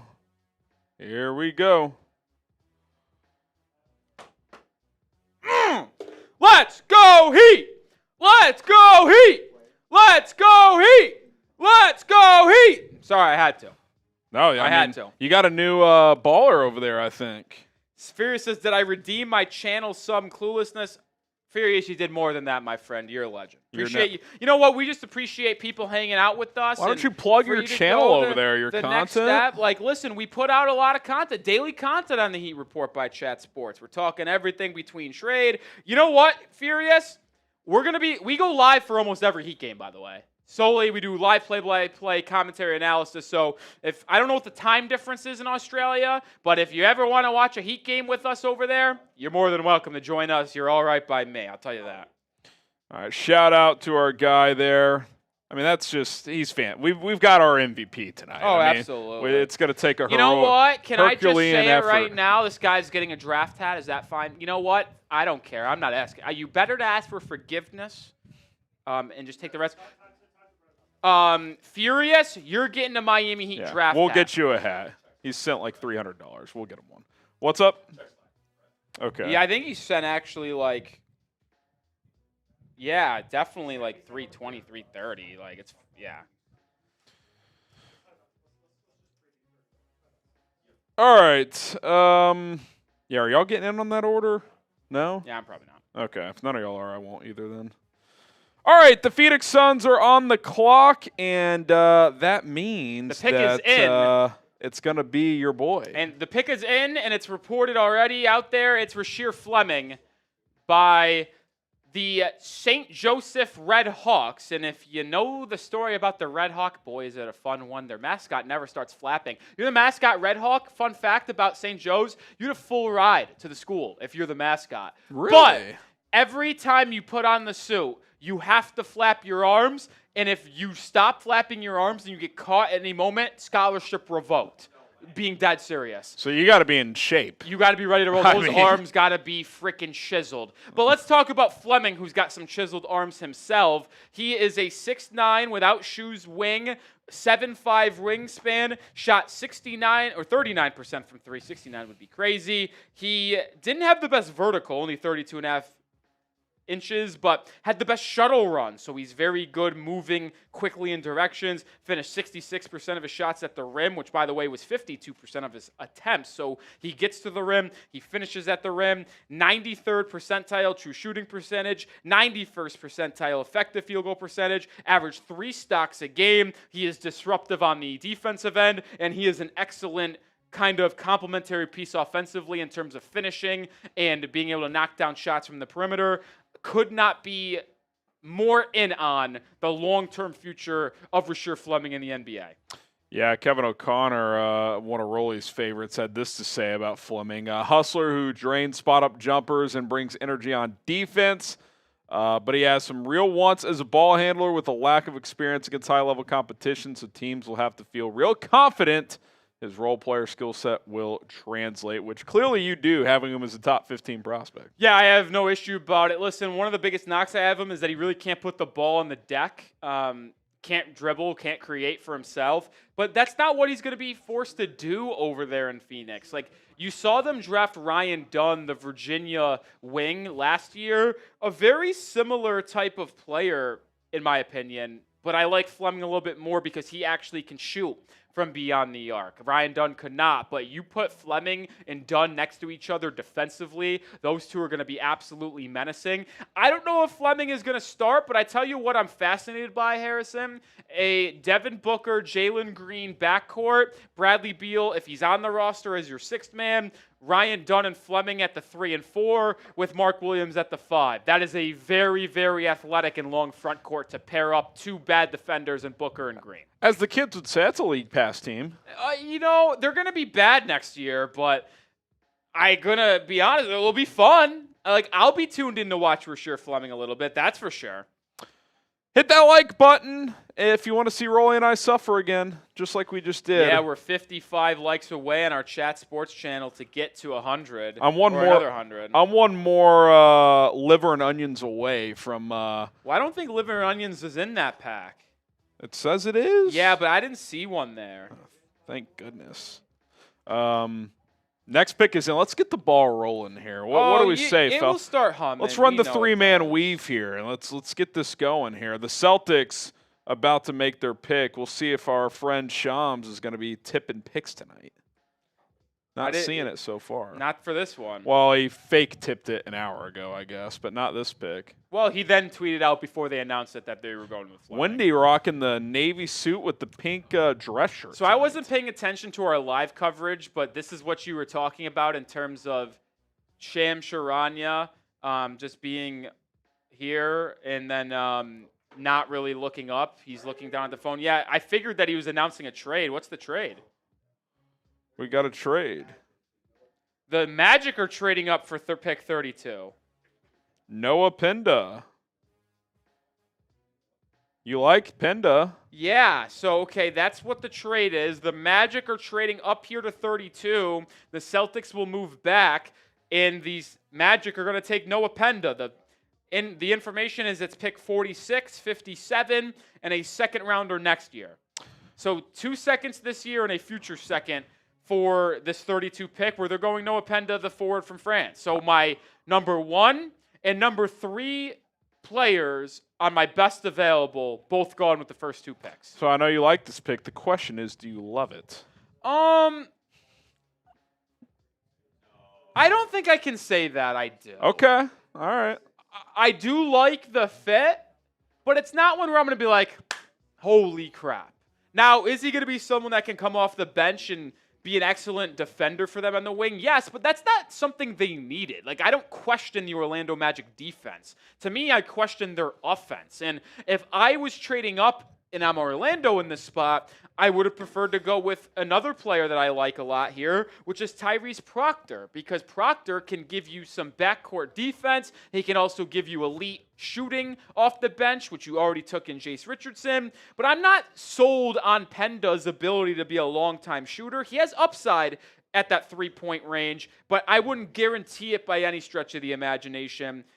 This is just another player that Orlando adds to their roster that can defend and doesn't really have the ability to shoot at this point in his career. And there's too many of those on that roster. Would you guys, if you were a prospect, would you stick around for the second round or would you go home? Well, with the second round now fully being a event, so-called, they say, I think I would stick around. Okay. I don't think Penda was invited to the green room for night 1, so he was invited specifically for day 2.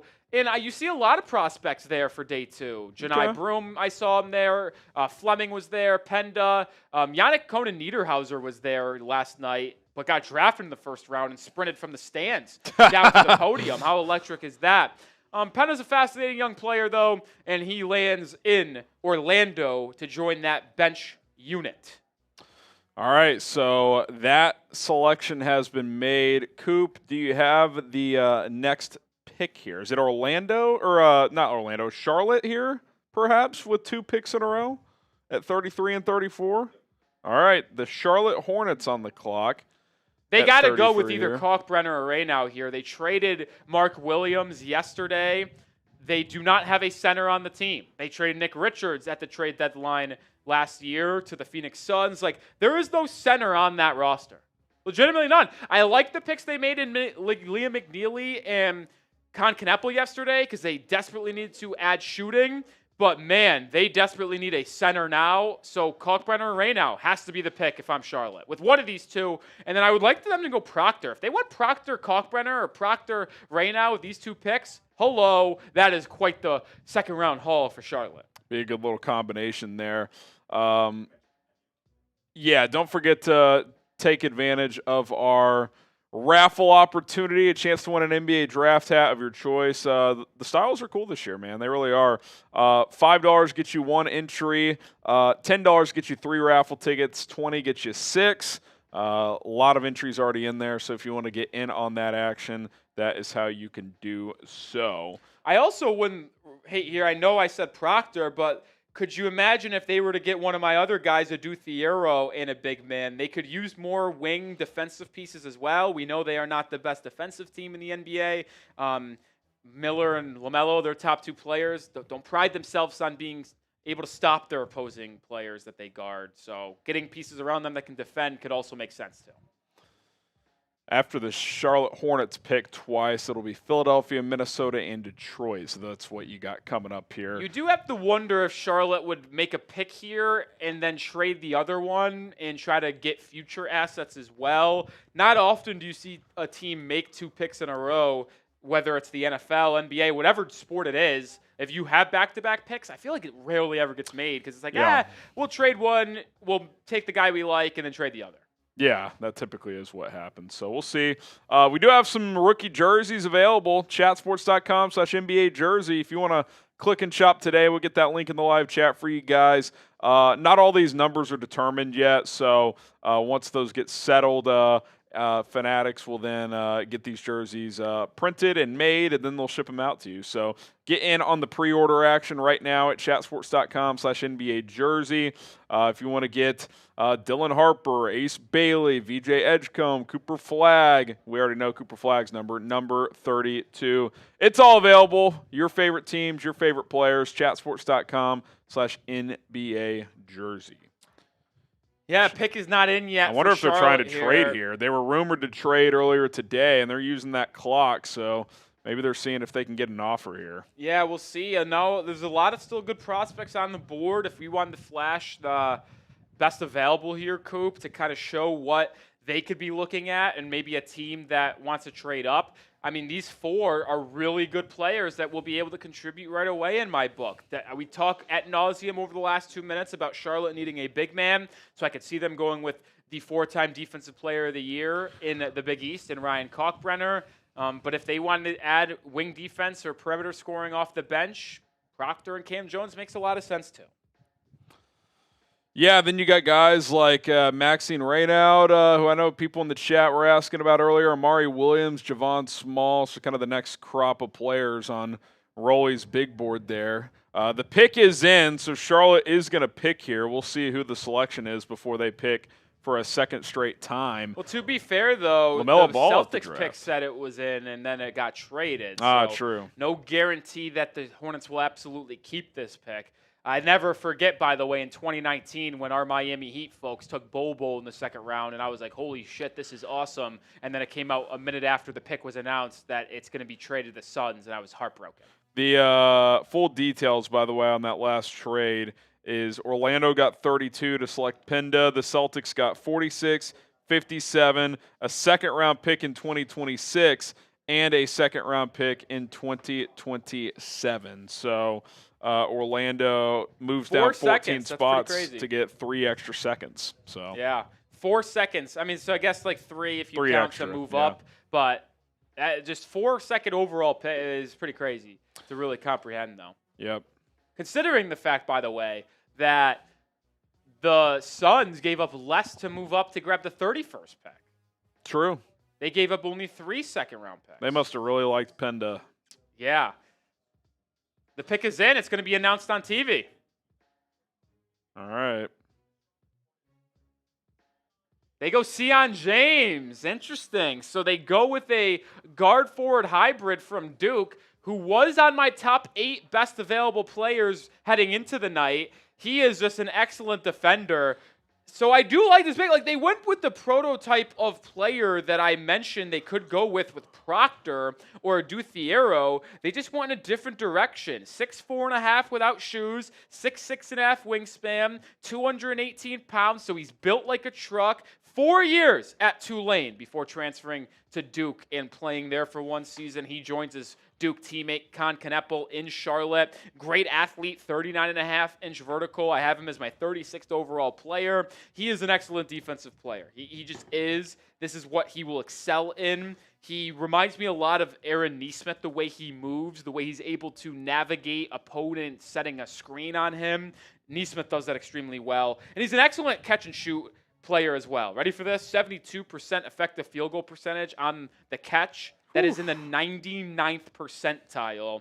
He also is a pretty solid finisher around the rim. Shot 59%, and that was 59% of his shots. So it was either in transition finishing or a back cut or a cut along the baseline or a catch-and-shoot guy. Shot 57% from the right corner, 54% from the left corner. Have an early second-round grade on him and compared him to A.J. Griffin. I do like this fit in Charlotte. All right, I like it. Shout out your favorite team. The Hornets will make another pick here, and as we await I feel that, like they got to go big man, but man. Yeah, we'll see what they do here. We'll give you guys about 20 seconds, and then we will randomly select a team from the chat. So shout out your favorite team, and I'll pull up the chat here in about 15 seconds. We got Hornets, Philly, seconds. and then Brooklyn on the clock here. Oh, I shouldn't have looked at ESPN. That's on me. They don't have the updated trades like we do. It is Charlotte, Philly, and Minnesota coming up next. I'm just going to continue to pound the table. Like, this has to be either Kalkbrenner or Maxime Raynaud. And I'll tell you what, I'm going to be upset if they don't take one of those two, and Philly gets the choice of one of them. All right, in 3, 2, 1, the first team I see is the T-Wolves. I actually see 2 T-Wolves right there. So Minnesota, who's actually picking in a couple of selections here, they traded down from 31 to 36 with Phoenix a little bit ago. Who would you like to see them target coming up? So Minnesota took Yohan Beringer at pick 17, the very high upside, low floor center from France. Did not love that pick for them. If I am Minnesota, I'm probably hoping and praying that Cam Jones, the guard from Marquette, ultimately makes it here to their spot because they need some more bench scoring. Mike Conley is just getting so much older now and might be off the roster. You have Rob Dillingham and Terrence Shannon Jr. taking a step up, but you can never have too many players that just are able to put the ball in the basket off the bench and can handle the rock as a secondary ball handler.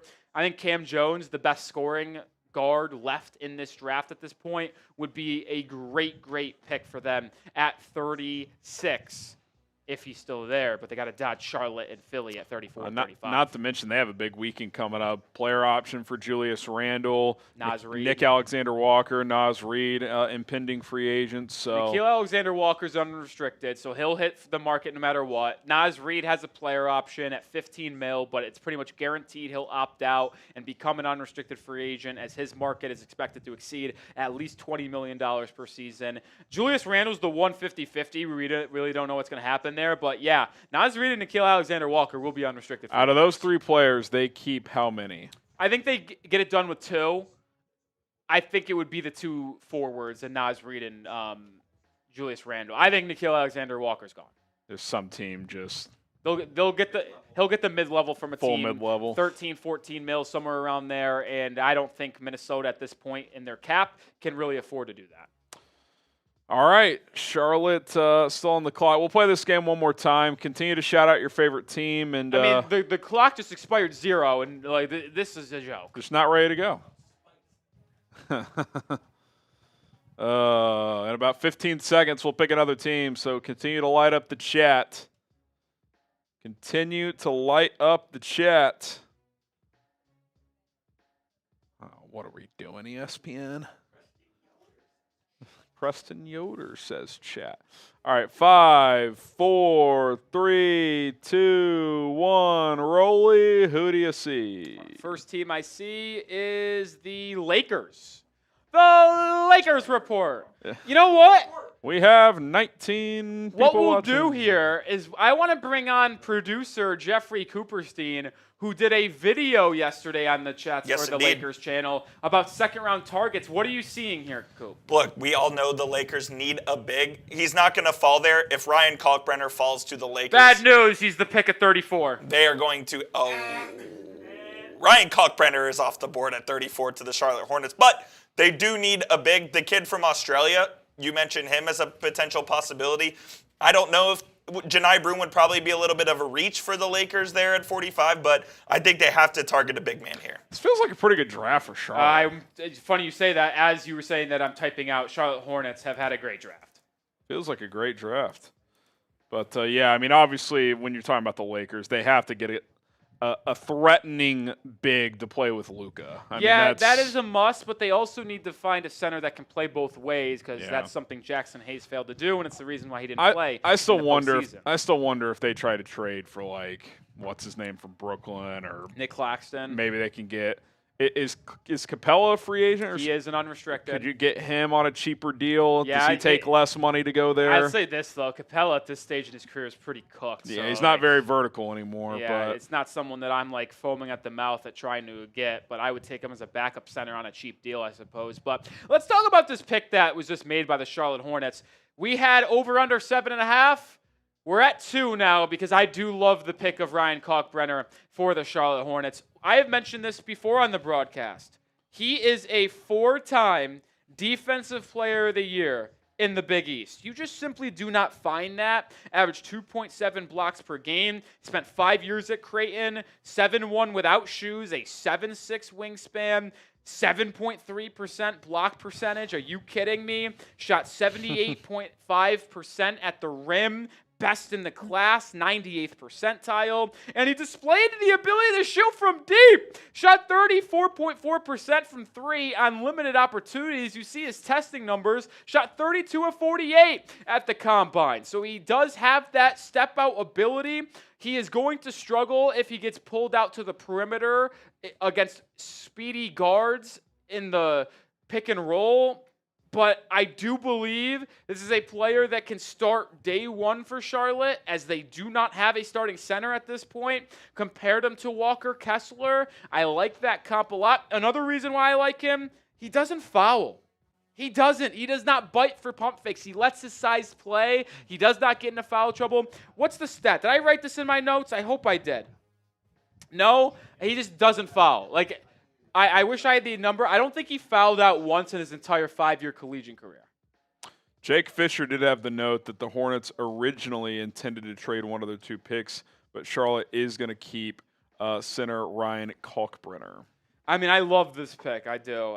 So what a night for Charlotte early. Could I have argued to go with a Tyrese Proctor and a Adou Thiero over Sion James? Sure, but I'm not going to complain about it. To each is their own. But the point of the first 2 picks here for them is to land one of Maxime Reynau or Ryan Kalkbrenner. They did that with the 4-time Defensive Player of the Year from the Big East. The Philadelphia 76ers are on the clock. They got to go Reynau here. Let's keep that number flying up in subscribers. Let's get to 412-200 here. We're 24 away. Full NBA draft coverage starting with round 1 last night, second round tonight. We got free agency coming up on Monday. We'll have our undrafted free agency tracker tomorrow. Take a look at some of the top free agent targets this weekend as well. The coverage does not stop, so be sure to subscribe and join us today. All right, the 76ers are on the clock at number 35 overall here, Rolly. Where would you like to see them go here? Just having a hard time seeing why they would do anything other than Maxime Reynau. Like, I really am. Like, their 2 things for me coming in was they need to find a long-term Joel Embiid replacement, and they need to finalize a backcourt partner to Jared McCain or Tyrese Maxey, because Jared McCain I think is more suited to be a kind of like a off the bench change of pace guard, even though he did play really well in the first couple months of the year before tearing that meniscus. He'll make a speedy recovery, but you get Edgecombe, and now you can get Reynau, who many people thought could go at the end of round 1, in here with 35. I just have a hard time justifying any pick here for Philly that isn't Maxime. We'll see if that's the direction they go to. Clock's running out for them in this round, so it looks like they likely will make the selection. Does the clock mean nothing? Clock means nothing, Coop. I mean, this is a joke. We're at 0-0. The pick is not even in. The rule is you're supposed to forfeit the pick if you don't make it This within is the Adam clock. Silver's league. It's an embarrassment. Adam Silver runs a Bush league, Coop. You sure as shit does. Oh, man. Come on. I do wonder what is the holdup here. It's back-to-back picks that have just taken pretty long to get in here. I mean, Mark Tatum's got to wake up, man. He's trying to milk this and make his push. When Adam Silver retires, they can't make Mark Tatum commissioner. That's all I know. This is actually taking longer. The first Stern's rolling 4 over. picks of the second round is taking longer than the first 4 picks of the first round. That's a bad sign, by the way. For us, yeah. I don't know what you said the over-under was, but we're hammering the over. Last year, the Main Shot Sports Day 2 stream was exactly a half. Yeah. Hour and a half? No, exactly half. So it was like at 1:45? So it was like yesterday's stream was 6 hours and change. And last year was 6 hours. Last year was 3 hours on day 2. So I expect the same thing here. Not the case. Pick 35 is in. Who has the Oh, you called it. Who has it? Johni Broome.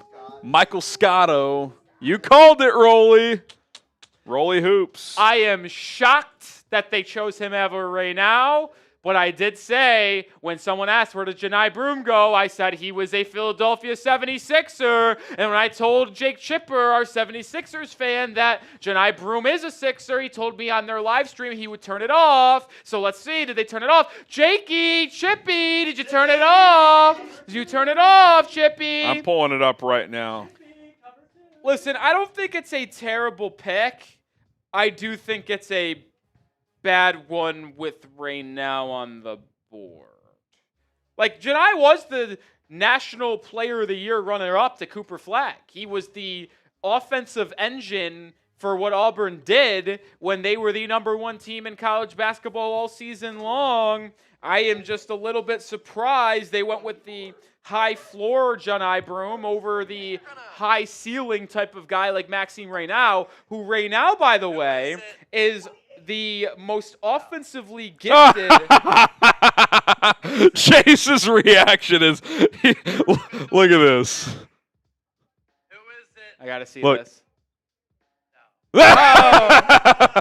He turns around and goes, no. It's Uh, Broome. I just said in production, oh, Chippy, what did I tell you? Johni Broome is a Sixer.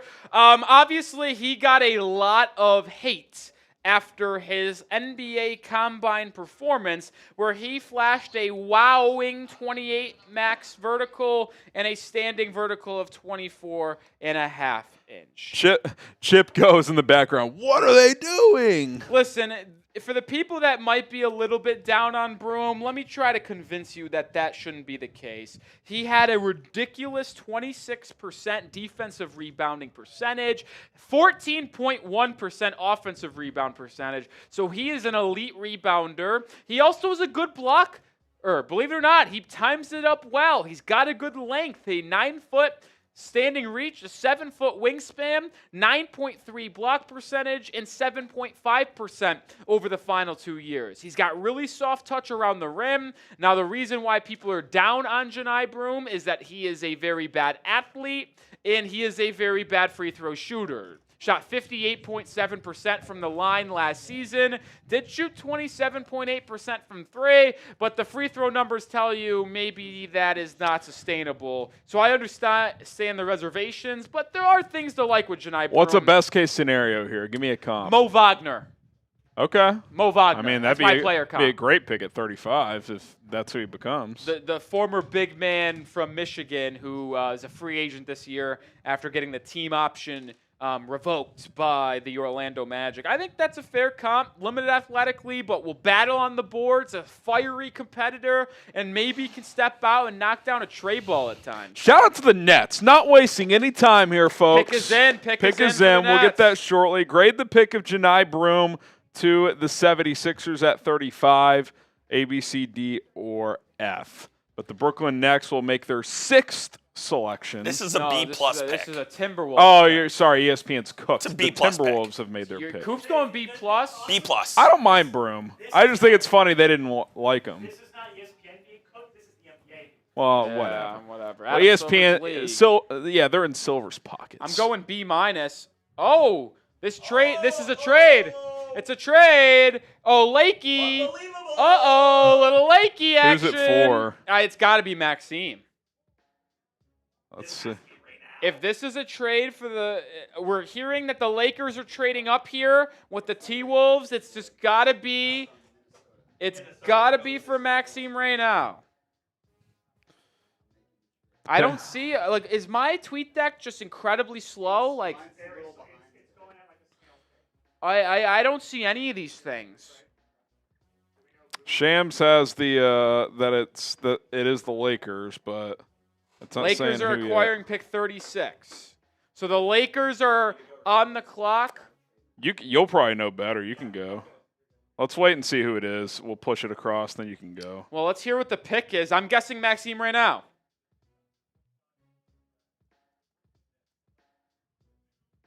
It's Adou Thiero. It's Adou Thiero. I like that pick for them. Oh, man. You know what? I guaranteed that I would say Adou Thiero is a love. I don't think it is anymore with the Lakers fit. Did the Lakers just get an exceptional value pick with Adou Thiero? Yes. But they already have Jared Vanderbilt at home. And that, I wouldn't say it's a comp for Adou Thiero, but they play the same way in terms of athlete, really good wingspan, good defender, but can't space the floor. I just can't get over that fit there. I don't understand it.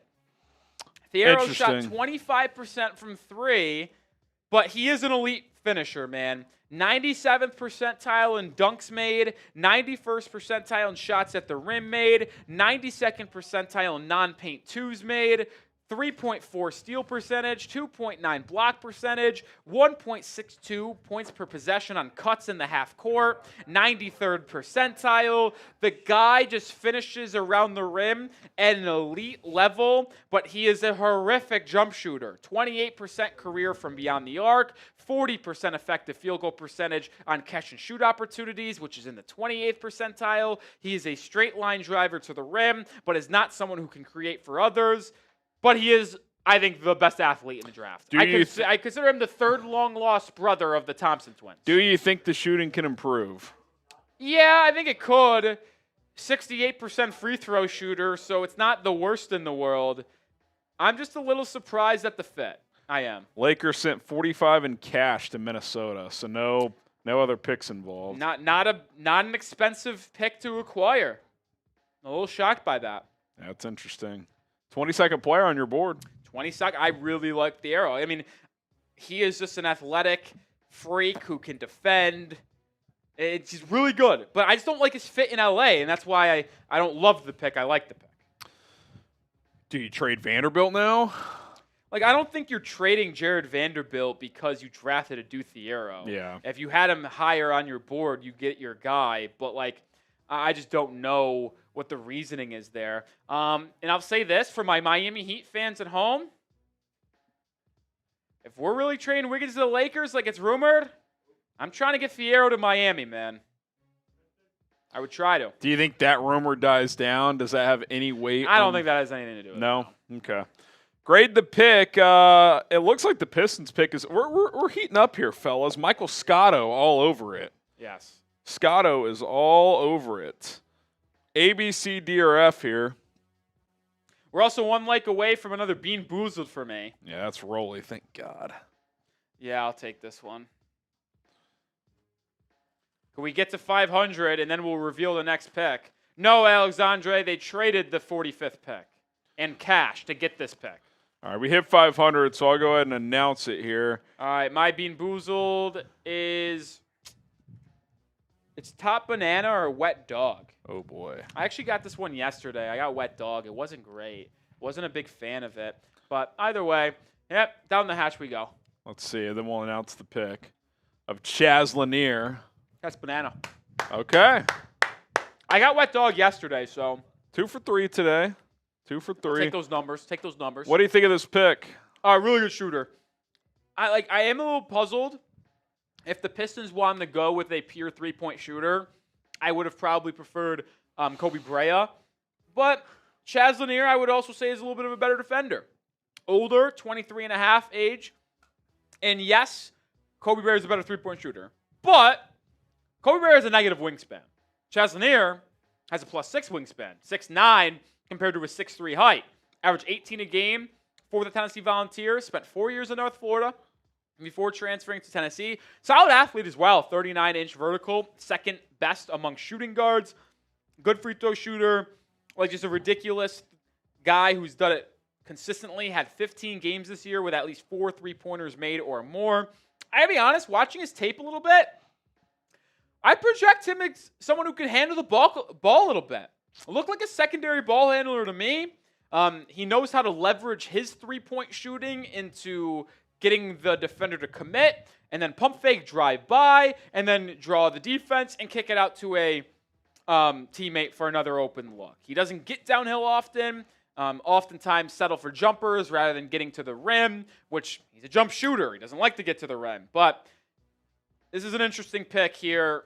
Certainly don't hate it. If he becomes big time, he got drafted during a Jason Kelsey commercial, so we'll always remember that. We will always have that. So, yeah. Now, I do want to share this. Ready for this, Harrison? Let's hear There it. was a game this year during the season where Chaz Lanier got benched. What did Rick Barnes say to the media when he got benched? When asked about it, he got benched for not doing what he is paid to do. Don't know what the story is, but that did happen. He ultimately was the leading scorer for that Tennessee team, averaged 18 a game. How far did they get again? Elite 8? Where did they get this year? Sweet 16?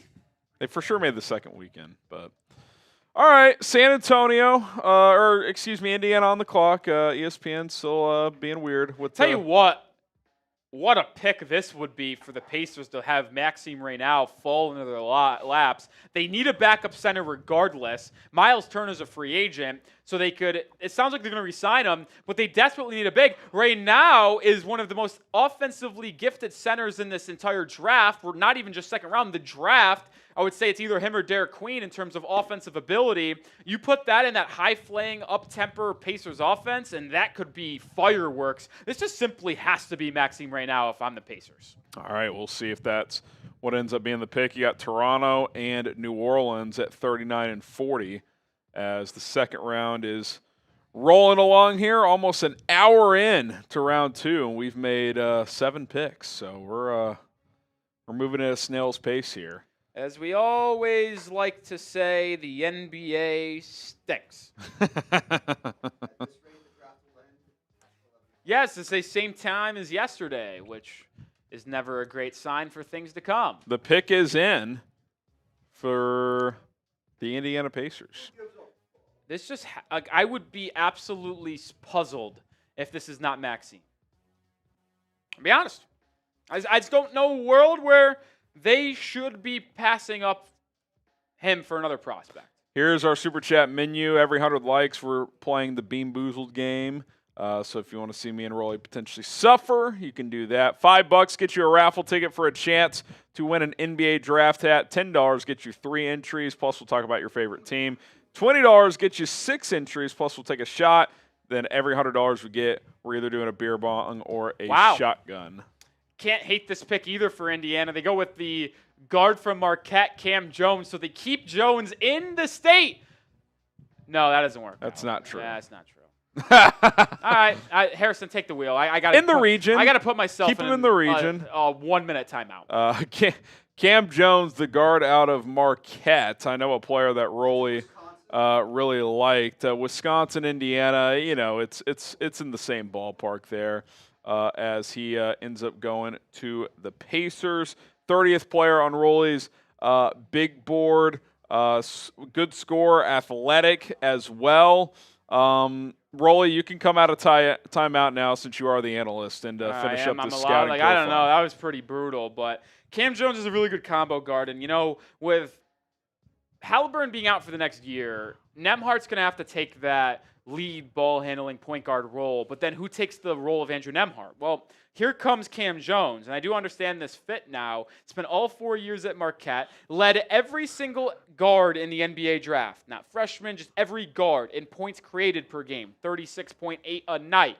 He shot 63% at the rim, and he knows how to get to the rim, and he's crafty. That's 48% of his field goal attempts coming back there. And I will say, lefty player only uses his left hand. He will drive and then get back to his left hand. He's not going to try to finish with his right hand. He had a 3.1 assist-to-turnover ratio this year, so was excellent playmaking for others.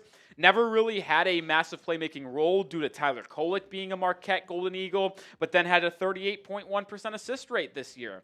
Good positional size, can play on ball, can play off ball. He has experience doing both at college, experienced guy, and he is also someone who will take pride in his defense. And you know that is something that is required playing for Shaka Smart over at Marquette. Now, the one big knock I have on Cam Jones, which is a fascinating one, doesn't get to the free throw line for someone who drives to the rim a lot. A 16% free throw rate, so not good. And when he got to the line, Harrison, shot 64.8%. So doesn't get to the line, doesn't shoot free throws very well, but finishes around the rim, play makes for others, and can step out from deep and knock down a couple shots as well. So they help fill that backcourt, like you mentioned, with Halliburton set to miss next season. We'll see, obviously, what happens with Miles Turner in free agency. Sounds like they're going to bring him back, but they go Cam Jones, one of your better players available. Okay, Toronto at 39. I think we're going to have to play the game soon. Can't say Maxime right now because another team here who desperately needs a center. Like Jakob Poeltl is not going to be there much longer in Toronto. They don't have a true center of the future, so I just feel like that would be a good pick for them here as well. We'll see if they go in that direction. Pelicans on deck. All right, shout out your city. Let us know where you're watching this this draft from, this coverage from. We'll get some shout outs going. You can get some Heat Report shout-outs going. Let us know where they're watching from. Yeah, once they start filling up the chat. We got Timmy in Hillsboro, Ohio. Khaled in Toronto. Well, they're on the clock. We got Raptors picking another power forward. We got Murray in Australia, Rob in Phoenix, Marble Sky in New York City. Still our top fan, by the way. San Antonio, Hartford, Minnesota. We got Tucson, Milwaukee, Ohio from Ty Man the Buckeye. Appreciate everybody for tuning in. You got any over there? Yeah, we got Master of Rage walking from Miami. My guy Ruski is in Fresno. Jolan is in Missouri. Supreme Link is in Pensacola. Napoleon is in the Philippines. Vid Bully is from Central America. Ty Man is from Ohio. Eric is from the 305 Miami. Shout out to all of y'all hanging in here. The pick is in for Toronto. We'll see who they go with here. 20 picks left here in round 2. I do think we're going to pick it up eventually. Oh, boy. Got a super chat from Spawnville. Spoonville. Get that on screen here in a second. Maine. Maine. It's on the Maine. I am surprised at the lack of picks being leaked here. You look back at other drafts and like we're like 2 picks ahead on Twitter than we are on TV, and we're keeping it side by side here. You start putting the dominoes together. They're not tipping picks. Teams are letting the clock run out. The NBA is telling ESPN we want this coverage, this TV coverage, to last as long as possible. So the pick is in for Toronto at 39. Heat fans are going to know this name. How about Elijah Martin, the guard from Florida? Wow. This is early for Elijah, in my opinion. I thought Martin was going to be someone you could potentially find in undrafted free agency. Not the case. Off the board within the first 10 picks of the second round. Martin, guard, wing hybrid. I know he's listed as a wing, and you see his height, and you're like, well, how is that a wing? 210. That's how he plays, though. He is an athletic off-ball guy. He helped lead that Florida team to a national championship. Yeah, he's a little bit smaller in stature, but he's got a 6'7" wingspan, so +6. 4 years at FAU before transferring to Florida. Shot 66% around the rim. Okay three-point shooter, 35%. But the reason why the Raptors are intrigued with Martin here, he's a high field player. He cuts at the right time in the half court, rotates really well on the defensive end, and can guard 1 through 3 in that well. And he's physical, too, defending. He takes the challenge well of defending the opposing team's best perimeter guy.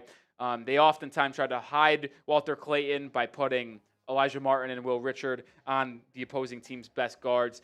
Elijah, it's an interesting fit. They took Jamal Shed in the second round last year, and they're continuing to beef up their defense off the bench again here with the pick of Elijah Martin. My 58th overall player. I was going to ask, was he in your top 60? He was barely in my top 60, but I did not have a draftable grade on Elijah Martin. I did have him as a UDFA type of guy. My last draftable player was actually Mark Sears at 56. So Jameer Watkins and beyond, 57 and below, undraftable grade. And not undraftable, just a undrafted free agent grade, I should say. All right. $5 super chat from Spoonville. Shout out to you, Spoonville. You get a raffle ticket, chance to win an NBA draft hat. Appreciate you, Spoonville.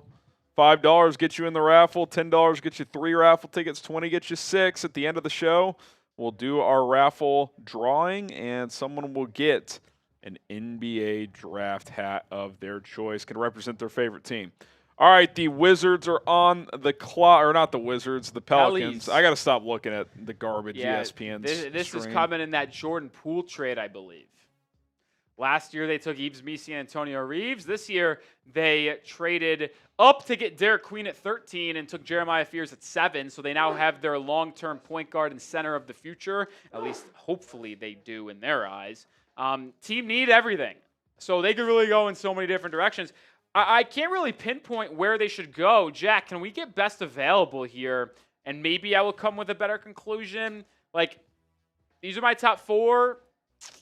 None of these guys are doing for me. Like, I don't love the fit for, like, any of these guys very specifically. What's the next group of 4 here, Jack?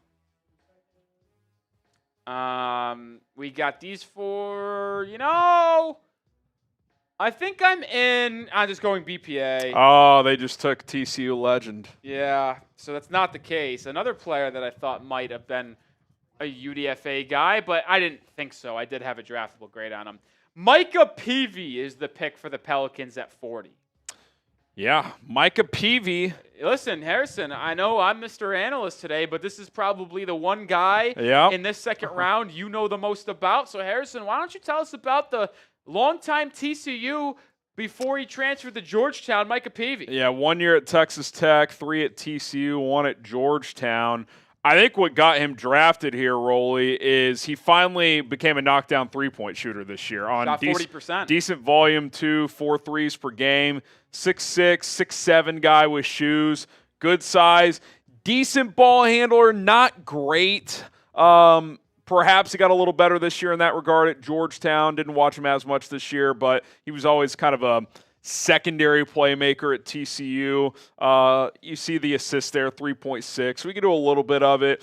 He is an excellent defender. He can defend, he's active. He can defend 1 through 4s, especially 1 through 3s. He can switch. He's one of those guys who takes pride in being a perimeter defender, just kind of mono, kind of like a press man corner. Like, he fights through screens. He really gets in your face. He's physical. So, if he can continue that elevation as being a consistent shooter, he'll probably play for 8 to 10 years because he is so good on the defensive end. I think if he can improve as a ball handler and a creator, he can be a bench guard wing guy for a long time in the league. Yeah, I like the quick and active hands he displayed on the defensive end, which is why you saw him average 2 steals per game for the Hoyas this past season. Now, a little bit concerning here, I will say, at the next level, doesn't have a good height to wingspan ratio, only a +1, 6'7" wingspan, 6'6" shoes. So if he's wearing shoes, it's pretty much a nothing wingspan. But he did get downhill a lot. He attacks. He gets a lot of lift on his jumper, which I like. Shot 59% effective field goal percentage on catch and shoot opportunities. I don't mind it. I don't mind it. Not going to write home about this being a home run pick or anything like that. Also a very older player, 23.9 years of age here on draft night. But I don't hate adding good players to your roster. He's also a good transition player offensively because he's athletic and can really run. He can play above the rim a little bit. So, I'm a little surprised he went this high, but I thought he'd go in like the 50s, like maybe 48 to 55 range. I had a late second-round pick grade on him, and I comped him to like a little bit of a taller Josh Okogie. I don't hate that. It's a decent profile there. He is I will say this, he is a product. Pelicans GM's Joe Dumars now. He is a product, Rolly, of what you're seeing.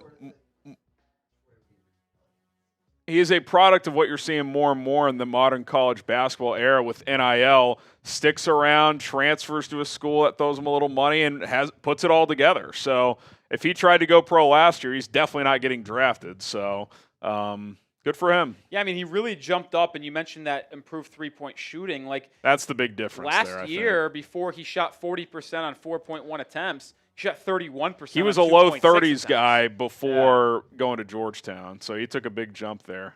You see some of his transition highlights there that they're showing. And he'll need to continue to hit some shots from beyond the arc if he wants to be a long-time player in the association.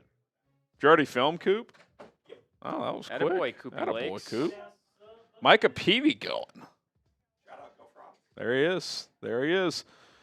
All right. Appreciate everybody for tuning in. If you're subscribed to Chat Sports or the Heat Report, we are simulcasting live on both channels. Type me in the chat. We'll get some shout-outs going here. Yeah, hit that sub button. We're live for the big events, man. Yeah, I got to go. Let me turn sub-only chat. Yeah, sub-only's on, so you got to be subscribed to get in the live chat. Oh, how did you grade the Thiero pick? Okay. He's going to catch a lot of lobs in transition from Luka. That's basically exactly what I said. Is like he's a freak athlete, but I don't think he gives them basically anything on offense. And I think he's going to play a lot of time in the G League next year. Yeah, probably. I don't think this really changes their outlook on maybe an Andrew Wiggins trade. Absolutely. They've been the team linked to him the most, so Well, we'll see. So I think their thinking is they have kind of uncertainty at wing because Dorian Finney-Smith might decline that player option, go to free agency. LeBron maybe in the final year of his contract there. You have Rui Hachimura, who's been in trade rumors as well. So I think maybe this is a little insurance for them. Yeah, I don't disagree with anything you just said there, Jeffrey Cooperstein. The Coupettes, I see why you are the Ets. Oh, yeah. The Phoenix Suns are on the clock. This pick was acquired when they sent 2 second-round picks in the back half of this second round to the Golden State Warriors. This was originally the Warriors pick, not the case. Got to tell you, Oh, man. Elijah Martin went. Yeah, 39 at Toronto. I don't know if I don't really like the pick. I think I've decided. Third of the way through the round, boys. Hour in. How we feeling? It's not ideal.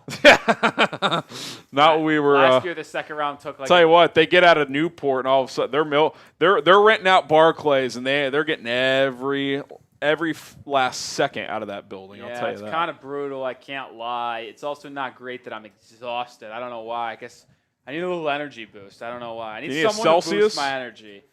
Drinking a Celsius at 8 o'clock would be absolutely just detrimental to the sleep program, so I'm not going to do it. What's the latest you've ever had a Celsius?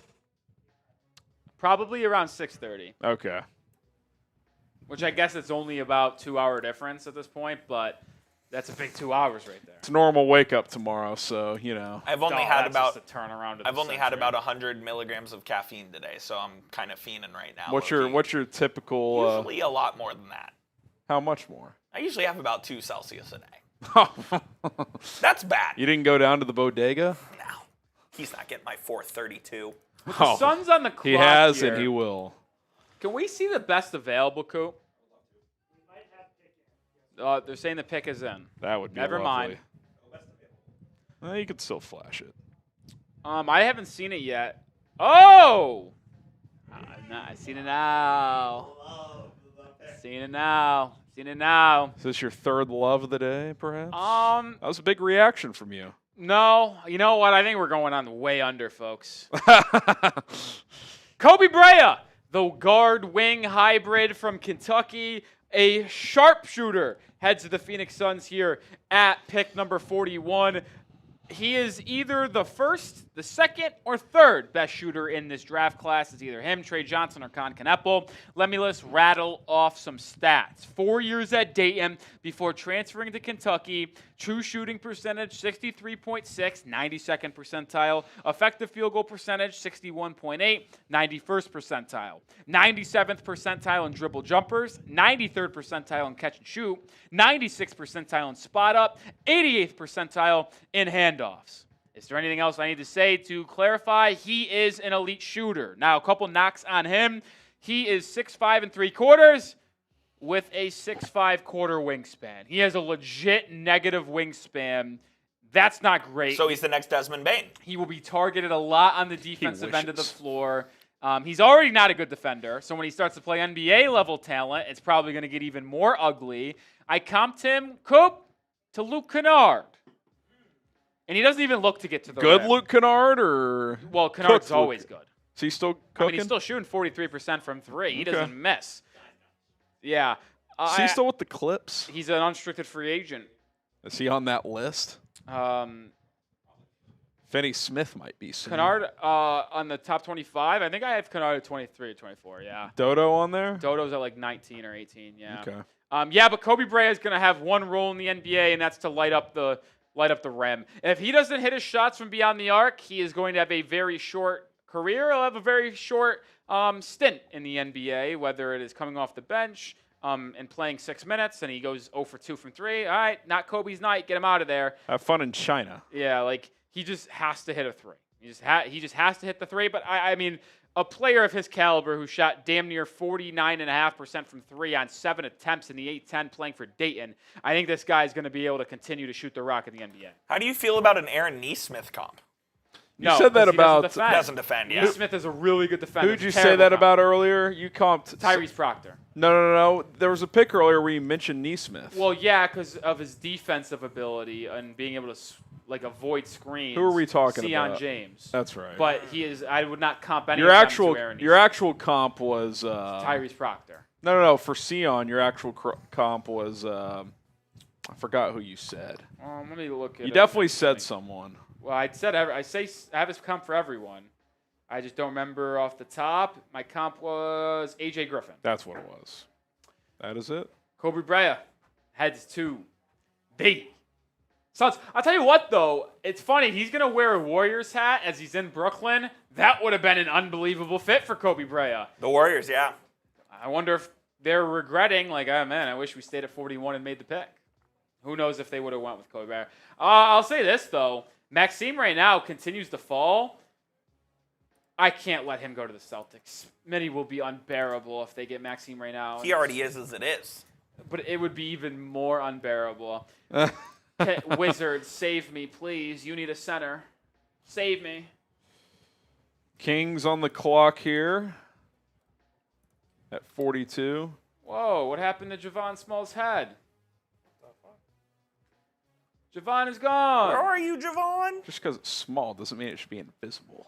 Yeah, something's it's wrong a with glitch. It's a glitch. Oh, it's the cell. Is it the live stream graphic or is it the cell in where it's pulling from, Coop? What do we think?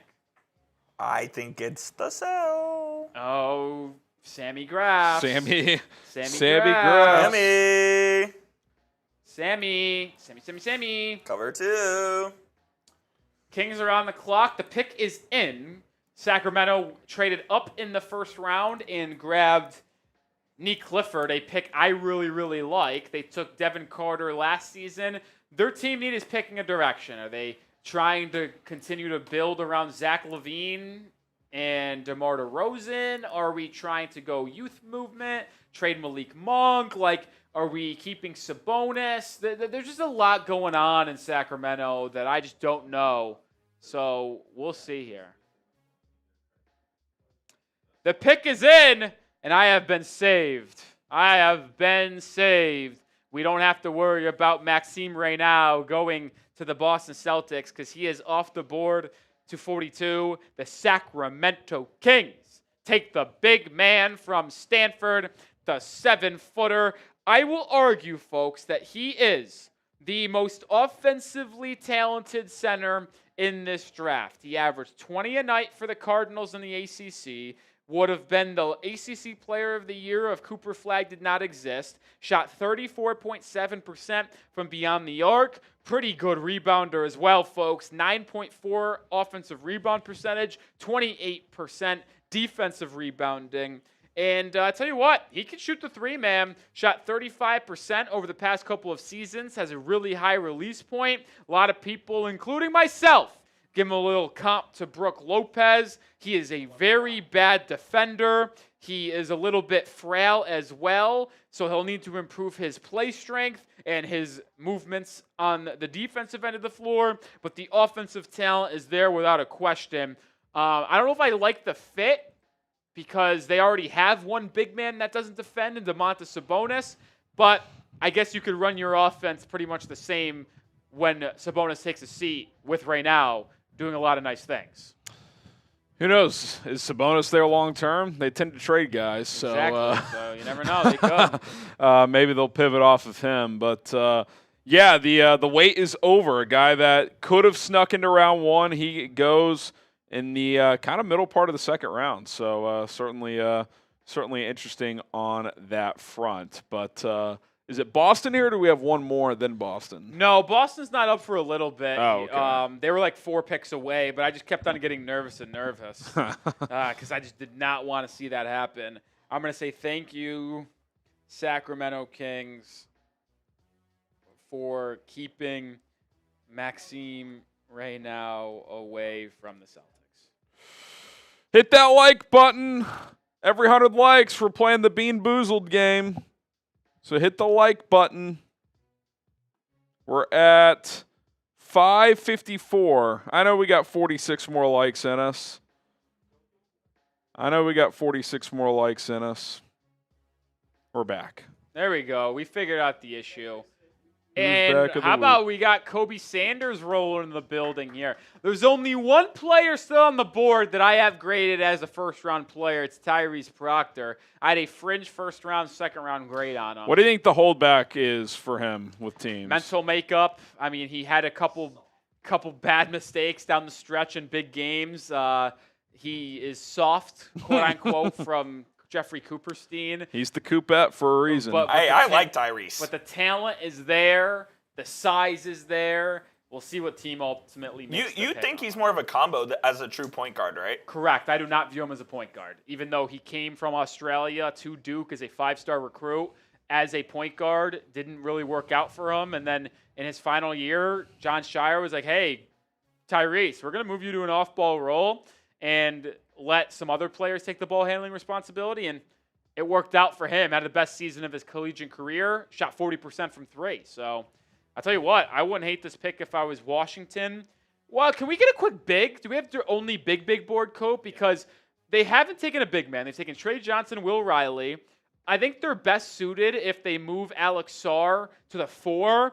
I'll be honest, though, at this point in the draft, I don't see any of these big men being plug-and-play starters, so I think they've missed their window. Maybe they go after one in free agency or on the trade market, but I don't think they're finding a starting big to plug next to Sarr with any of these guys. Look, Vlad Golden, he's just not mobile enough. I guess with Sarr being super mobile, you could play them next to each other, but he's not ready to play right now. No, I would None not of these trust guys Vlad are. Golden right away. Amari Williams intrigues me just because of how good he is on the glass and defensively. But once again, I just don't think you could say he's a starter day one. I'm higher on Amari Williams than consensus. A lot of people have him in the late 50s or even as an undrafted player. I think he's a very worthy early second-round pick. Talk me through Rocco Zikorsky, if you could. Rocco Zikorsky, another Australian here. So we just talked about Proctor. He is a massive, massive human being. 7'3", without shoes. Doesn't have the biggest wingspan, but how about this? 9'6.5" standing reach. Jesus. Didn't get a lot of run for Brisbane in the NBL, only 11.8 minutes per game, but had a ridiculous 5% block percentage. Top 10 in the NBL, 1.9 blocks per 36 minutes. Solid athlete, in having a 31.5-inch max vertical for a guy of his size is really, really impressive. So he could be a really good lob threat, putback guy on the offensive glass. He's very young, 18.9 years of age. He was viewed as someone who could be a top 10 pick a couple years ago when he was rising up the international circuit. Did not just put together the best couple of years in the international programs, and it's why it's a second round prospect. And he turned the ball over a lot too. 11 turnovers this past year to 6 assists. You do not want the ball in his hands unless he is putting it through the rim on an alley-oop. I'll tell you what, Michael Scotto's having a night as Jameer Watkins is the selection for the Washington Wizards. Who? Come on, guys. Jameer Watkins, wing from Florida State. Really good athlete here. 6'5", without shoes. Same hometown as 6'11" Reed. And a quarter wingspan. He did it all for the Florida State Seminoles last year. 18.5 points a game. Non-efficient scorer at all. Spent 2 seasons at VCU before transferring to Florida State. Does most of his work from 14 feet and in, is a slasher, 85th percentile in mid-range jumpers made. 36% of his shots came at the rim. Want to see that a tick up because of his athleticism and size. Did shoot 58% when he was in that rim restricted area. Good rebounder as well, 5.5 boards a night. And I think he's going to find a role at the next level due to his ability to be disruptive on the defensive end of the floor. I think he could guard 1 through 3. I can maybe push the argument he could guard a little bit of a 4 there. Super high usage rate for the Seminoles, but was not efficient. Terrible player off of the dribble. 19th percentile on catch and shoot off the dribble, or off the dribble jumpers there. And then he, by the way, shot 45% on the layups. So I'd like to see him get to the rim more with his size, but when he didn't do a very good job of it. So, but he is a really good defender, and I do like that coming off the bench for Washington. That brings us to the 44th team. Who do we got next year, Cooper? That would be Thunder again. The Oklahoma City Thunder, the defending champs. They made the Sorber pick last night. They traded out of their second first-round pick. Now they're back on the clock here at 44. Any thoughts on a direction here? OKC, they took Sorber. The thing is, their rosters are so stacked, I don't think they need anyone. If I was OKC, I would probably just take a draft and stash guy. It's like a project. So maybe I would look for someone that could develop in their system, like Dink Pat or Pate, Ethan Almanso from Spain. Maybe you mentioned Rocco Zakarski. Just have him develop in their G League system and potentially be an impact backup center in a couple of years when Isaiah Hartenstein's not under contract anymore. So if I'm OKC, I'm probably taking a swing here with an international guy. You could look at Markovic, the Serbian forward, as another option here. I think if I was OKC, I'm taking a swing, draft and stash in the G League or overseas here for OKC. Well, if you want to take a swing at a jersey, they're available. They're already starting to print some rookie jerseys. For guys who have chosen numbers, Cooper Flag, 32s, those are out there. Chatsports.com/NBA jersey. Not everybody has picked their number yet, so keep that in mind. But you can get in on the pre-order action for Edgecombe and Dylan Harper, Ace Bailey, so on and so forth. And once those numbers are finalized, they will print those and ship them out to you. But you can order them right now, chatsports.com/NBA jersey. We said it earlier, Rolly. I got to say, that Jazz jersey there, that's a good one. You got the Hornets pinstripes as well, so you got some different options. Chatsports.com/NBA jersey. Link is in the live chat. Click and shop today. Shout out to my guy Wasim Khan's in the building. How about Wasim.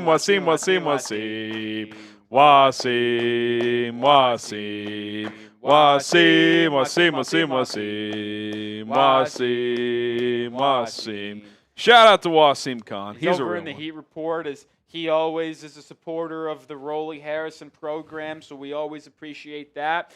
Christian said $5 super chat. We both agree to do a Bean Boozled. Would you do it?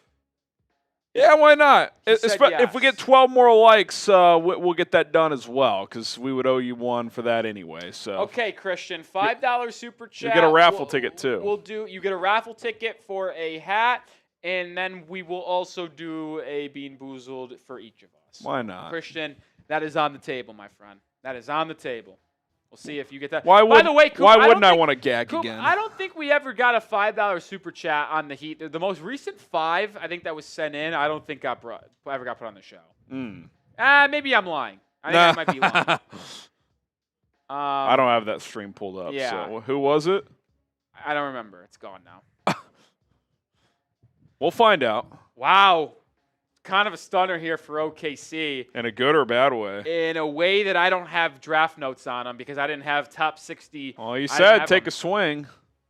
But he's not an international guy. He's actually a little bit of a shooter from Northwestern. Brooks Barnhizer to the Thunder. Okay. Little wing from Northwestern here. I'll pull up some numbers. I'll pull up some numbers for you. Yeah, he rose up boards late in the process. I only put down notes for my top 60 guy, and then I even expanded my big board to my top 75, Harrison. And Brooks Barnhizer did not make my top 75. So a reach here, if you're asking me. Played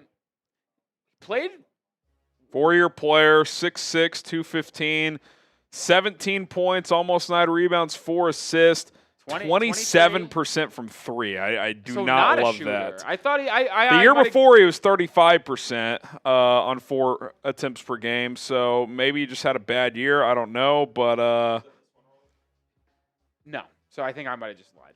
But career 78% free throw shooter. So maybe just one of those weird years where he took a lot of bad threes. Who knows? But 6'6" with a 6'11" wingspan like that. Johnny Gavoni said that it's already being announced that Barnhizer will be on a 2-way contract. Okay. Which doesn't surprise me. It's not like the Thunder have a lot of open prospects right now. This is almost like when a NFL team will take a guy that would have been a UDFA, but they take him in the 7th round because they really liked him for whatever reason. Yeah, I do kind of agree with that. They they probably just think there's some developmental potential here. You see it there. He's not ranked for me, man. He works hard. Look at that stash, man. It's something. It's It's something. It's a tough look. But there you go, Mr. Barnheiser. Which now brings. I'll say this: if anyone else drafts him, you're like, "What the hell?" OKC drafts him; he'll be a role player in 3 years. Sam Presti back at it again. All right. Well, that brings us to who did the Lakers trade with earlier? They traded with the T-Wolves. So the T-Wolves here, back on the clock. They've traded down a couple of times here from 31 to 36 to 45. So we'll see what they do here. Tyrese Proctor still out there. I'm a little shocked. Miami just simply probably isn't in the business of trading up to go get a guy, unfortunately. But my Heat fans out there, man, I would do a lot for Miami to trade up and go grab. We are exactly halfway through the second round here. So hour and a half in, halfway through. It's projecting for a 3-hour second round. But we also started 15 minutes later than expected to. So really, hour come 15. at me with that, I'll come back at It'll you. probably be about 2.5 total. You've got an answer for everything. Can't catch me slipping. Oh, look who decided to show back up to work. Well, he's Sam Brown he's with a having coffee. he's getting coffee one shot at a time. Didn't want to give me a coffee, I see. Yeah, or me. You know, I actually would. Thank you, Sam. Team player. You can go back and get a shot of coffee too. It's okay. I was more or less joking, but then I really came to it, and my eyes are a little heavy. The graphics are shitting themselves, and you're just over here getting coffee. That's not true. Oh, twice? Yeah, I don't know what's up with that. It's round 2. Yeah, this brings the Timberwolves up to play. Timberwolves up here. Can we go big board here, Cooperstein? We're also 2 lakes away from a being boozled, and Christian. Oh, did that guy send in a 5? No, or I didn't see the 5 from Christian. Oh my God. What the hell? Oh, I like Kobe Sanders here for them.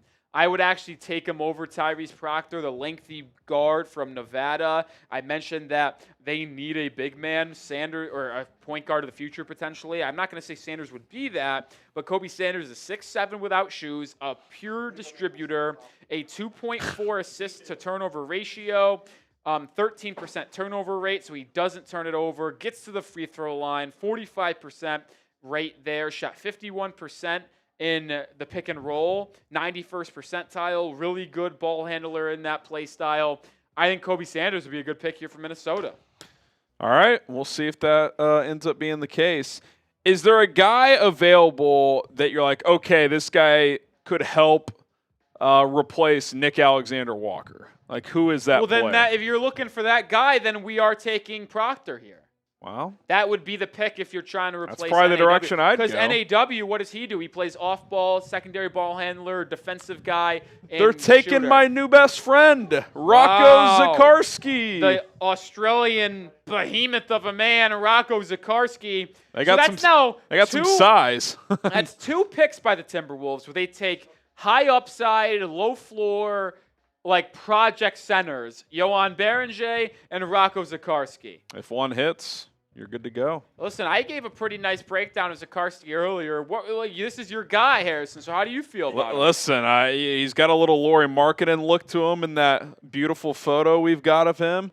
I'm sure Sam did some deep digging on that one. But I'll tell you what, the Timberwolves have, I don't know, the tallest trio of centers in the league now with this kid, Gobert, and Berenger. Sorry, Luka Garza. Your time as the backup big man that doesn't play at the end of the bench is numbered.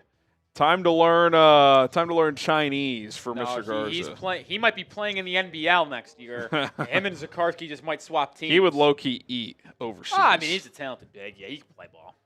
What is going on? How is this a red? It always does that for $1 super stickers. Oh, okay.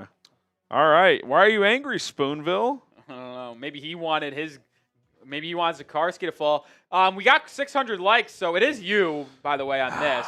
We said we would both take a Bean Boozled if Christian sent a $5 super chat. Christian, I got to say, that was... Christian with an unbelievable bait here. Yeah, bait and switch. No switch, though. Oh, boy. What are we working with Which flavor here? we got here? It looks like the same one I got last time, so I'm not really happy about this. Ooh. It's either wet dog or top banana. Wet dog isn't bad, actually. I got that yesterday. I wouldn't want it, but it's not something that is going to make you throw up. I think this is what was the one I had earlier that was awful? Booger? Yeah, I think you got Okay, the booger. all right. Here we go. Yeah, it's horrendous. Which Oh, one? God. Which one was that? The booger? Wet dog. You thought it was that bad? You had to spit it out? It's awful. I finished through contact. No, he didn't. That was just me. I finished With through contact? Without contact, with contact, I always finish. Whatever you need. Whatever you need, hit my line. You guys are awesome, man. The We are Celtics something are on the else. clock here at pick 46. Coop, I would hate God, to that see one of my lingers. favorite players and Tyrese Proctor go to Boston. It's a great pick for them. But Smitty hates him, so would he do? What gymnastics would he play? Oh, it doesn't Oh, matter. Smitty would come. Doesn't matter because they're taking Amari Williams. Well, oh. Is that a doom? Is that a Rolly's doom? heart. No! That hurts! I'm pulling up Smitty right now. Oh, man! Amari Williams off the board. That one hurts because I do love Amari Williams. 3? Do you love the pick, though? All right, here's a Smitty audio. We're getting a 46th live. pick in the second round. Let's see what the Smitty's- Boston Celtics have selected Amari Williams, the big man out Amari! of Kentucky. Look, the Celtics. All right, so nothing from Smitty. 7 feet Cullen tall. running the ship over there? That's All disappointing. right, ready for this, though? I do like That Amari reaction Williams. from Let's Smitty break is down good. Amari because this is a good pick. 7 feet, 7'5" wingspan, averaged 11 points and 8.4 boards for Kentucky last season. He's actually originally from the United Kingdom, fun fact. 4 years at Drexel It's a fact. before transferring to play at Kentucky for Mark Pope. 3-time CAA Defensive Player of the Year, 2022, 2023, and 2024. Incredible size, NBA-ready build with his height, wingspan, weight ratio. Rim protection is his specialty, but he has the athleticism to defend the perimeter as well. He ranked in the 80th percentile as the roll man in the pick and roll. Shot 58.5% within 5 feet of the basket. He's a ridiculous force on the glass. 29.7 defensive rebound percentage, 10.3 offensive rebound percentage. In the SEC, you're giving me those two numbers. That is absolutely ridiculous. Just means He's more. also a pretty good passer. 21% assist rate, is an excellent decision maker when he gets the ball in post-up situations, but also in the short roll after setting that screen. The only knocks I have on Amari Williams is that he has no ability to shoot outside of 5 feet, 62% free throw shooter, 25% from beyond the arc, and he's 23 years of age, so a little bit older. I have an early second-round pick grade on him, and I compare him to another lefty, Isaiah Hartenstein. Aggressive, athletic, big man, similar size profile as well. Unfortunately for me, an absolute fantastic pick from the Boston Celtics with Amari Williams. Another cup of coffee from Sammy Brown. Shout out your favorite team. Yeah, we'll play this game. Shout out your favorite team. 20 seconds or so. First one I see, we'll talk about them. So you didn't get Do you me think a cup Amari of coffee. Williams can help him this So year? you didn't get me a cup. I mean, he could be their backup bigs. I'm not going No. to say like he could be a starter, but he could certainly get a center rotation. There's no doubt about that. Why not? Shout out your favorite team. Let us know. All right, 10 more seconds. I tweeted out By on the June way, 14th, someone is going to get a stud in Amari Williams during the second round, and I just quote tweeted, of course, it's the effing Celtics. Both dozen trivia games went to OT, I think. Minahan meltdown, apparently. Oh, man, that's such a good pick, dude. Oh, yeah. All right. 5, 4, Harrison, take the wheel. 3, 2, 1. Whatever team is closest. Oh, the Cavaliers. Tie man. Hi, man, my guy. All right. Hi, man. They're coming up soon. 3 picks away. 2 picks away. Interesting. I actually didn't know they had a second-round pick. They do, indeed. What are you looking at with the Cavs here, but also just in the offseason? Well, obviously they had the best record in the Eastern Conference and then just got absolutely shit on by the Pacers in the second round. Correct. Had some Lost injuries. Lost in 5 games. It really wasn't a competitive one. Yeah, they did blow a big lead in one game, but still bad. When I think about them, Ty Jerome's a free agent. Shout out to Spoonville, by the way. Could they let him walk? Is he going to command too much money, and now they need to fill a backup guard role? If that's the case, I really like Javon Small from West Virginia for them potentially. I think my number 1 pure point guard on the board. Sam Merrill is a free agent as well, so if they want a shooter off the bench, Tyrese Proctor is there, my best player overall available. They've got options here if you're talking about the draft, but it's hard to look at them and say they need something ridiculous because they have such a well-rounded roster. They just need to stay healthy, and they need to finally put it together. You could also argue they need a backup big because Tristan Thompson was their backup center last year. That can't happen, so maybe they go big man. Yeah, we'll see what they do here. So that'll bring us to the Bucks, and they go with my guy Markovic from Serbia. Say the first name. No chance. Bogoljub. Is that it's how actually you not say that. it? Has to be. Bogoljub. Bogoljub. All right, let's talk about Markovic, someone that I had a little bit lower on my board. I had him in the 50s, so goes here at 47. Tall player, man, 6'10 and a half, 6'11 and a half wingspan, so not there. He played for KK Megabasket in Serbia this past season. Some recent Megabasket players, Nikola Topic, Nikola Jovic, Nikola Durasic. It's NBA champion Nikola Topic. Nikola? NBA champion Nikola Topic.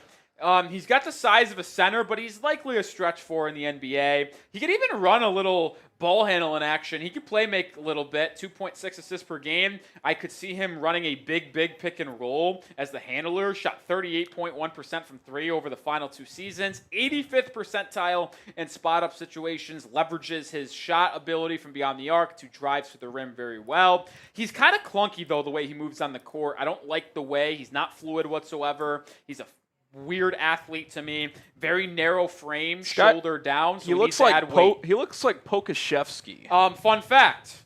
Comp. Alexei Pokashevsky. Pokashevsky.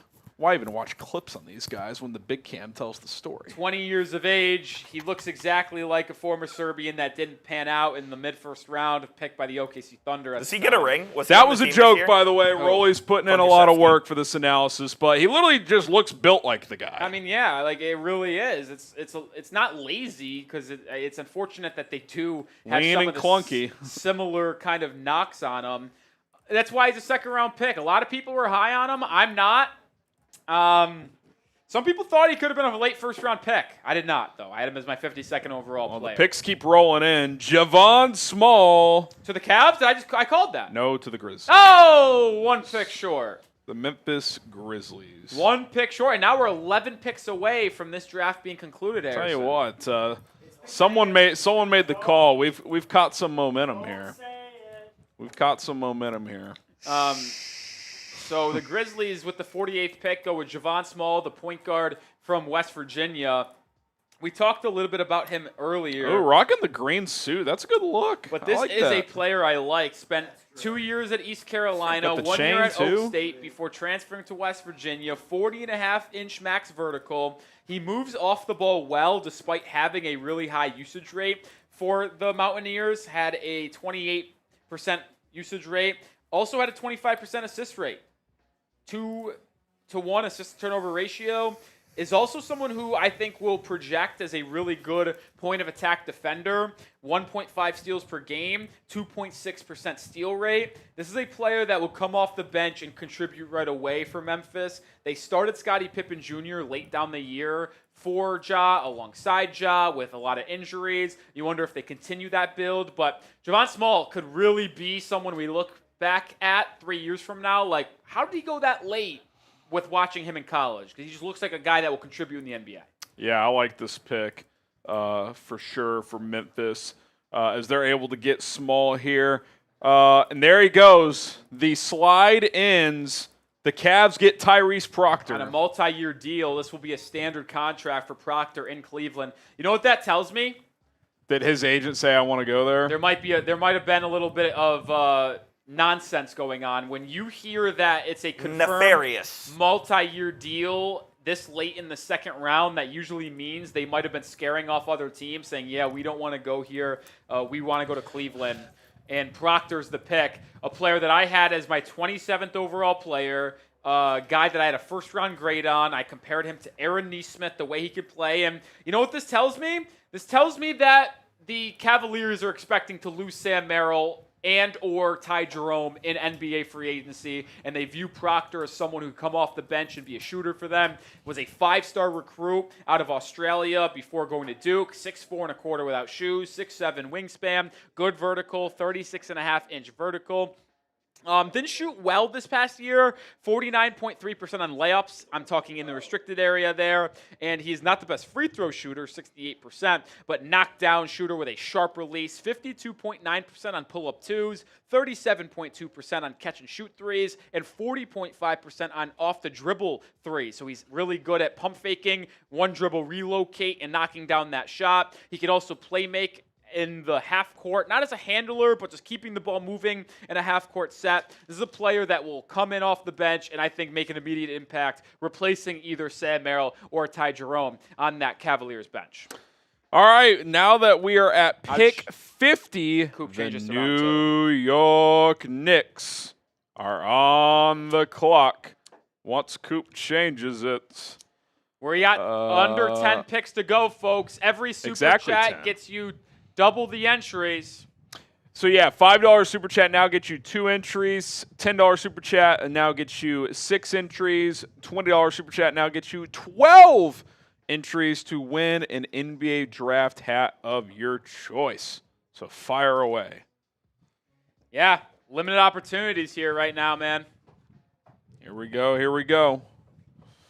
See what the Knicks do. I know that our guy Marshall Green really wants Kobe Sanders, the guard from Nevada. I got to be honest, because I am a hating person in my own heart, and I don't want to see my friend succeed, I would be very much happy if Kobe Sanders did not go to the Knicks here. You are a Do you like hater. Do you like the fit? It would be an awesome pick. Really? Yeah. Okay. Because they need backup guards to handle. Like, Campaign was not it. No. DeLon Wright did not work for them. And Deuce McBride's more of an off-ball guard at this point. So Kobe Sanders, someone who's got a lot of size, can play with Jalen Brunson at times, can be that lead handler off the bench for them potentially. I mean, it would just be a great pick. I know that's who Marshall wants, so I hope it doesn't happen. I wonder how they view Tyler Kolek moving forward. That's true. Their second-round pick from a year ago. I actually, self-admittedly, did forget that he was on that roster developing last season. Well, he didn't do much last year, so. I got to be honest. I would like to go back to my notes on Kolek to see which one I think would be a better suitor to be that backup handler. Ooh, I just see him pop up on the broadcast. forgot they drafted Kevin McCullough. Was he in the G League last year? I think so. A player that is interesting a little bit to me as well, Hunter Solis, the guard from Wake Forest. That's another interesting player I'd be fascinated with here. He was the lead guard for the Wake Forest Demon Deacons last year. All right. This is going to be a fascinating pick. I think they'll go guard. They've got a lot to choose from, to be honest. They do. We'll see what they do. Got the Knicks here, Clippers, then the Warriors, Jazz. Oh, my God. The Mets won 4-0. Back-to-back. That's the first time they gone back-to-back in like 2.5 weeks. Yeah, since we swept the I'm sure Frank is happy. Listen, I'm happy. I needed that. It's objectively been a really bad stretch. Oh, it's been horrible. We got lost. We got swept by the Rays, swept by the Braves, and then lost 2 or 3 to the Phillies. And then luckily, we were finally stopping the streak of losing. Stros beat the Phillies for you. Oh, that's nice. Tonight. 2-1. Tonight. Yep. Take that. 4-0 win. Astros are scorching hot. And that's talking baseball with Chat Sports. Yep. No one cares. All right. Yeah. That is not true. We do not post We have a channel. 90 seconds to go, and the pick is still not in yet. The pick is not in yet. I would have loved to see the Heat trade up to get Proctor. Coop, who are my best available just straight up? I know Kobe Sanders is, I think, the best one. Let's see here. I actually forget. I lose track. Sorry. It is Kobe Sanders. Kobe Sanders is my number one guy available. It's also the Jay Billis number one. Me and Billis.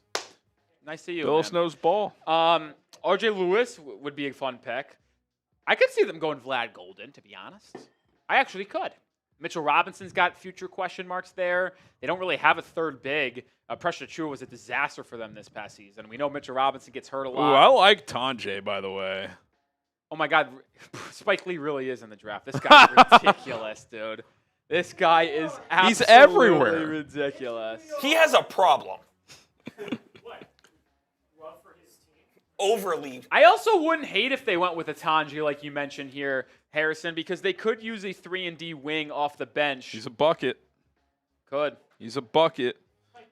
Will Spike Lee see his Knicks win a title before he croaks? I hope not. Yeah. If the Knicks ever win a title, I don't know if I can talk to Marshall Green the next 3 Oh, weeks. I think I'll quit the company. I will quit the company before I let the Knicks win a championship. Oh, the pick is traded. Oh my God, Marshall's gonna destroy.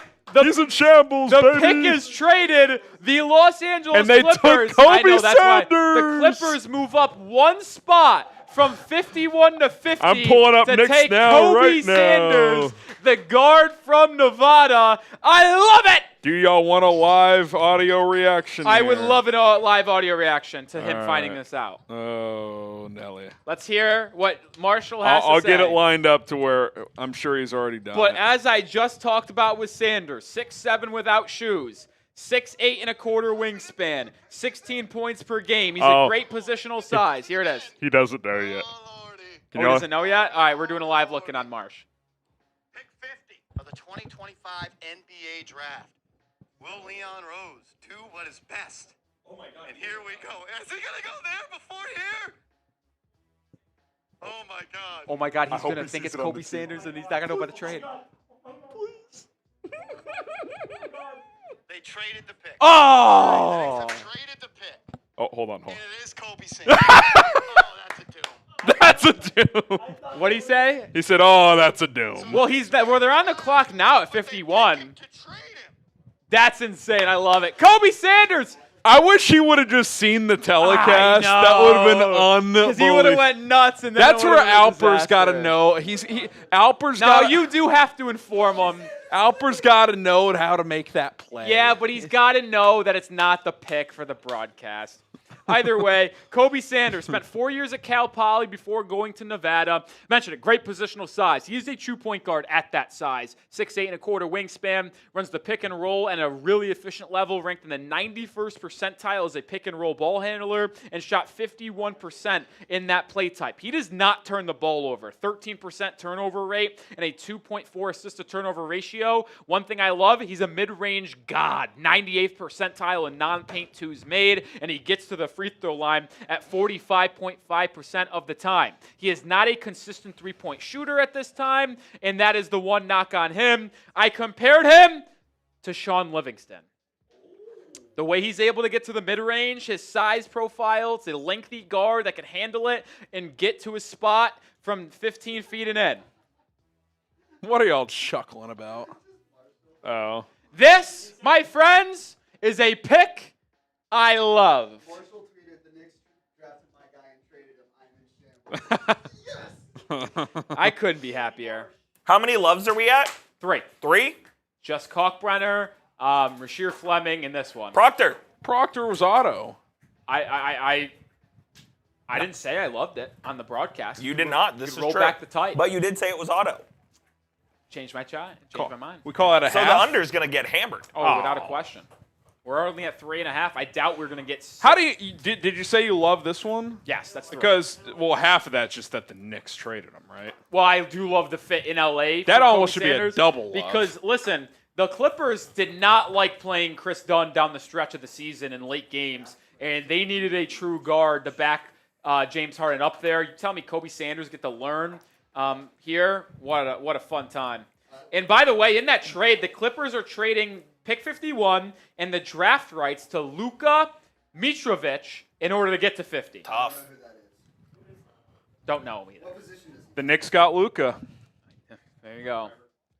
There you go. That's good stuff right there, man. Who has that tweet? Fisher. Flip flop fish.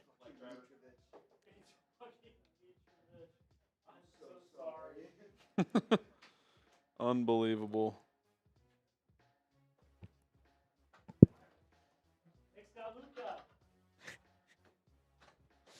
They finally got their man. They finally got I their quote man. tweeted Fish. I said Luka joins Jalen Brunson in New York. Finally. All right, who do we got here? The Knicks again, since they traded. Who are they gonna pick?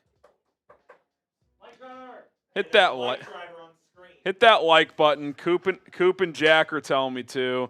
They don't think you guys can read, so go ahead and hit that like button. They don't think you guys can read, so hit that like button. We're 70 likes away from getting to. We're 70 likes away from Jack and Coop having to each have 5 you know, Bean no, Boozles. you know what we're doing? The next Bean Boozled, we're making Jack do it. Fair enough. We're making Jack doing the next Bean Boozled. Let's get to 700 likes. Oh, whoa! Feel like Bill Simmons. Whoa! A pick from New York, Mohamed Diarra. Can Marshall get to 8? No because chance. I don't have notes on him.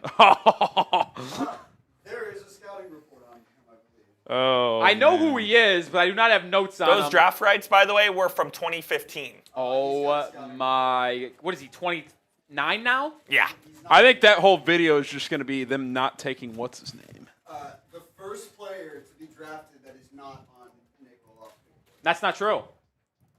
The OKC guy. OKC, Ben Zinger. Oh, Barnheiser? Yeah, Barnheiser. Ben Zinger. I couldn't remember his name. Same shit. I couldn't remember his name. That's We're electric. in the bottom 15. Let's get it done, Silver. Bottom 15, bottom 8. The France forward, Mohamed Diawara. Sam, what's this hometown? Cholet. No. What? Wait, where? It's Poitiers. Oh, that's Poitiers. Poitiers. Poitiers. With a, Where'd the sh come from?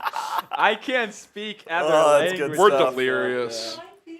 yet. It's not 9 p.m., but we got only about 7 This is picks pick left. in the 255. 9 p.m. of in the round draft. 2 of the draft might as well be 1 a.m. I will say there are some interesting players available that I can't wait to talk about because I let's talk about those guys instead of this guy. Well, the Warriors just made a pick, so we can talk Ooh, about Alex that. Tui, Alex Tui. an Australian. Big fan of his work. I had him at 59 on my board, so barely top 60. You want to start getting those grades in? Oh boy, yeah. We could sign off and do grades after live. Yeah, we'll see what's up there. The Warriors are taking Alex Tui from Australia, played for the Sydney Kings last season, 6'7" That was a and quick 3 trigger by quarters. Golden State. He's a smooth shooter, man. He displays all the tools that can kind of lay him into being a good defender or a good shooter. He attacks closeout really, really well. He is someone who goes after the front foot of his opponent defensively. Now, he is a subpar athlete, in my opinion, and he is not that good of a playmaker. And with that good size he possesses, is not that good of a rebounder. I comped him to a less athletic TJ Leaf, who is in and out of the league very, That's a very doom. quickly. He had some issues, if you will. He also sucked. Yeah, he was Did a you bad get player. Did you just get another cup of coffee? No, I've just been holding this around like a professor. You're like what's his name on Trailer Park Boys, except instead of whiskey, it's coffee. Oh, there could be whiskey. Hey, Sam, do you want to copy and paste the new... Sam, do you want to copy and paste the grades from night 1 to the night 2 or the full copy, and then I'll just go in and change them right now? Because not many of them are going to be changed. So, appreciate that. Yeah, but Tui's the pick here at 52. Coop, can we go to the best available? I would love to. But we do have another pick, so we'll Yeah, do we that. just could just do L3 or something. I want to talk about, okay, John Tonji's the pick at 53, the wing from Wisconsin. He goes to Utah. But there are some interesting players here as we get closer and closer to the draft concluding that will be available on the undrafted free agent market. RJ Lewis is interesting. Vlad Golden is very fascinating. Eric Dixon, a Walmart Julius Randle, if you will. Hunter Solis, the guard from Wake Forest. Who's on the next page of the leaderboard here? All these players, I think, could be draftable. Dink Pate. Ethan Almanza. Dink. Who's on the next page of the leaderboard? Dink Pate. Ryan Nemhart. Mark Sears. I'm a little shocked Nemhart hasn't been drafted And yet. my guy, Grant Nelson. Your guy, tell us about your guy, Coop, since you want to claim him. Grant Nelson, he can put the ball on the floor as a big. He's more of a 4 at about 6'9", 6'10". He can shoot a little bit as well. Originally from North Dakota State, went to Alabama. Played 2 years, I believe, for Alabama over with Nate Oates. There was rumors that he was going to be a second-round pick a couple of years ago, but ended up staying in college basketball, going to Alabama. A versatile big man who can kind of do it all on offense. I'd be in as a UDFA Flyer. Okay. Where's my guy Tonji at? He just got He's drafted got to drafted, Utah. Graham. Oh. Did I miss that? Yeah, Good hold on, give me a God. second here. Caleb Oh, Love he is- literally just went. Okay. Yeah, he was the I last. thought you were, I don't know why, I thought you were talking about Tui still. Okay. I like Tonji. He's a Tanji's the bucket. pick. You talk about Tanji. I'm going to fill out some grades. Yeah, Tonji, 6-year guy, played at Colorado State for 4 years, goes to Mizzou. Did he get hurt at Mizzou? Why did he only play 8 games there? Not really sure on that one, but ends up at Wisconsin and was an All-American. He was fantastic, 20 points per game last year, lit it up. Rolly, I was just asking out loud to myself, maybe you know this, did he get hurt at Missouri? Or did Yes, he did. Yes, he Okay. did. I'll pull up my notes here on Tanji. So that bought him an extra year because Yeah. he played 6 years of college basketball. 4 years at Colorado State, 1 at Missouri, and then 1 at Wisconsin. He did get hurt, which cost him a year. That was the year before he transferred to Wisconsin. He moves off the ball well, shoots a ton of threes. Half of his shot attempts came from beyond the arc, 49.9% three-point rate. But he also got to the free throw line a ton, 58% free throw rate. So 91% shooter to from the shoot line. 50% of your shots from 3, but also then get to the free throw line 58% of your shot attempts. That'll play. That is quite impressive, and I'm actually a little bit shocked he made it to this point. Maybe it's the age, 24 years old, the injury history, but that new age style of like your shot diet is something that a lot of teams would probably really like. Yeah, get to the rim, shoot the 3, get to the line. Can do that. One of the best players in the country last year. So, few picks to go. I think we got 5, 6 left as the Indiana Pacers are on the clock. Who's best player available? Yes, that is correct. We have 6 more picks, Cooperstein. You're good at math, man. It What is can 6. I say? All right, so we got to hear. Like, I'm trying to figure out. Like, I need another tab of picks. Gotta figure out what? I need to figure out who was picked in the second round. I can see the ESPN draft. Well, no, you don't want that. Yeah, that's gonna be issues. It's gonna be wrong. Do you want Sam to start filling them in? Hold on, I think I got it here.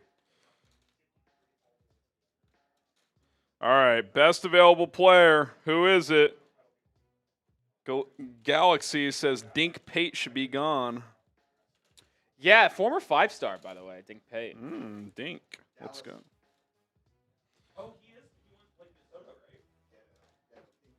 Dink Pate did? Yeah. Oh, really? I don't think the Atlanta Hawks made a pick today, right? No, Hawks didn't make a pick today. Not sure. The Celtics took Amari, so I'm going to go. Okay. Final-ish call on the raffle, by the way. You're getting double right now. Usually you just get 1 entry for $5. Now it's 2. I don't know if you guys want to read only that piece. You get 3 tickets for $10, 12 tickets for $20. We'll do our raffle at the end of the stream. You get a NBA draft hat of your choice. All teams are available, multiple styles per hat. So get in on that action while you still can. 2 entries for $5. Also, if you're the top YouTube fan, which that is Marble Skies right now with 450. He is just sprinting away with this. As he always does. He's 100 XP up. He'll get 3 free raffle entries, but if someone catches them, they can get free tickets that way. It's going to take a Herculean effort to take Marble Skies down, I will tell you that. But we are going to be giving away another, or I should say raffling off another NBA draft hat tonight. All right, Indiana, the pick is in, and it is Talon Peter. Moving on, folks. Oh, not in our database? No, he's in the database. You know who you're talking to. Sam Brown knows all, man. Sam Brown's like beat the truck. Any notes, Rolly, or no? Nope, it's none for me. Well, he's 6'4", 210, and he's a sniper, it looks like, 45% from three. Definitely doesn't have a scouting.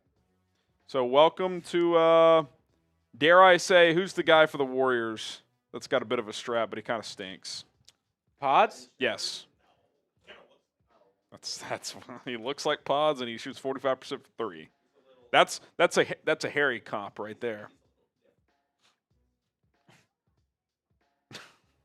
Thanks, Coop. Thanks for your contributions. You guys love me. Who's on the clock next? Good. Over the 50th pick, who cares? Get a grip. I can't wait till James Borrego's their coach. Although I low-key still think it'd be hilarious if it was Kidd. And Nico just... Who'd the Knicks take again? Oh, that Bull. I'm giving them a D. Oh, that ball. Don't forget about the draft rights. Yeah, that's going to be a big needle mover. OKC Thunder, I'm giving an A-. Orlando will stay there. Philly, we'll take a B. The Bulls are finally on the clock, Rolly. The Suns, we're going to bump them up to an A-. Cash Has the Portland Trailblazers made a pick in the second round yet? I don't think they have. No, they have So not. they stick with that F because they're a terrible run organization. The Kings just no. It's just, you take Hanson Yang in the first round, you're asking for it, my friend. The Kings, did they make a pick? Yes, right now. Oh, bump them up to an A. Spurs A plus. Toronto bumped them down to a C. Who did Utah take in the second round? Tanji. And that's it.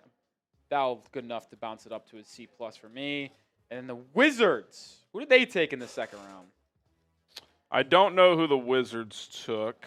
Who did they take, Coop? It was at like 36, I Jameer believe. Watkins will I thought they took someone else earlier. go to C plus. All right, those grades are pretty much filled in. I think it's going to be hard for Did them they to not take change. that other Duke player?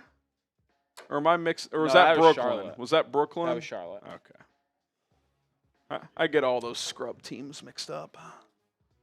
All right, the Bulls are about to make a At selection. 55. I doubt it changes. The only thing is if a team like the Rockets, I don't think they have a pick. But I do have to change a couple of picks here. We'll see what happens based on how this ends.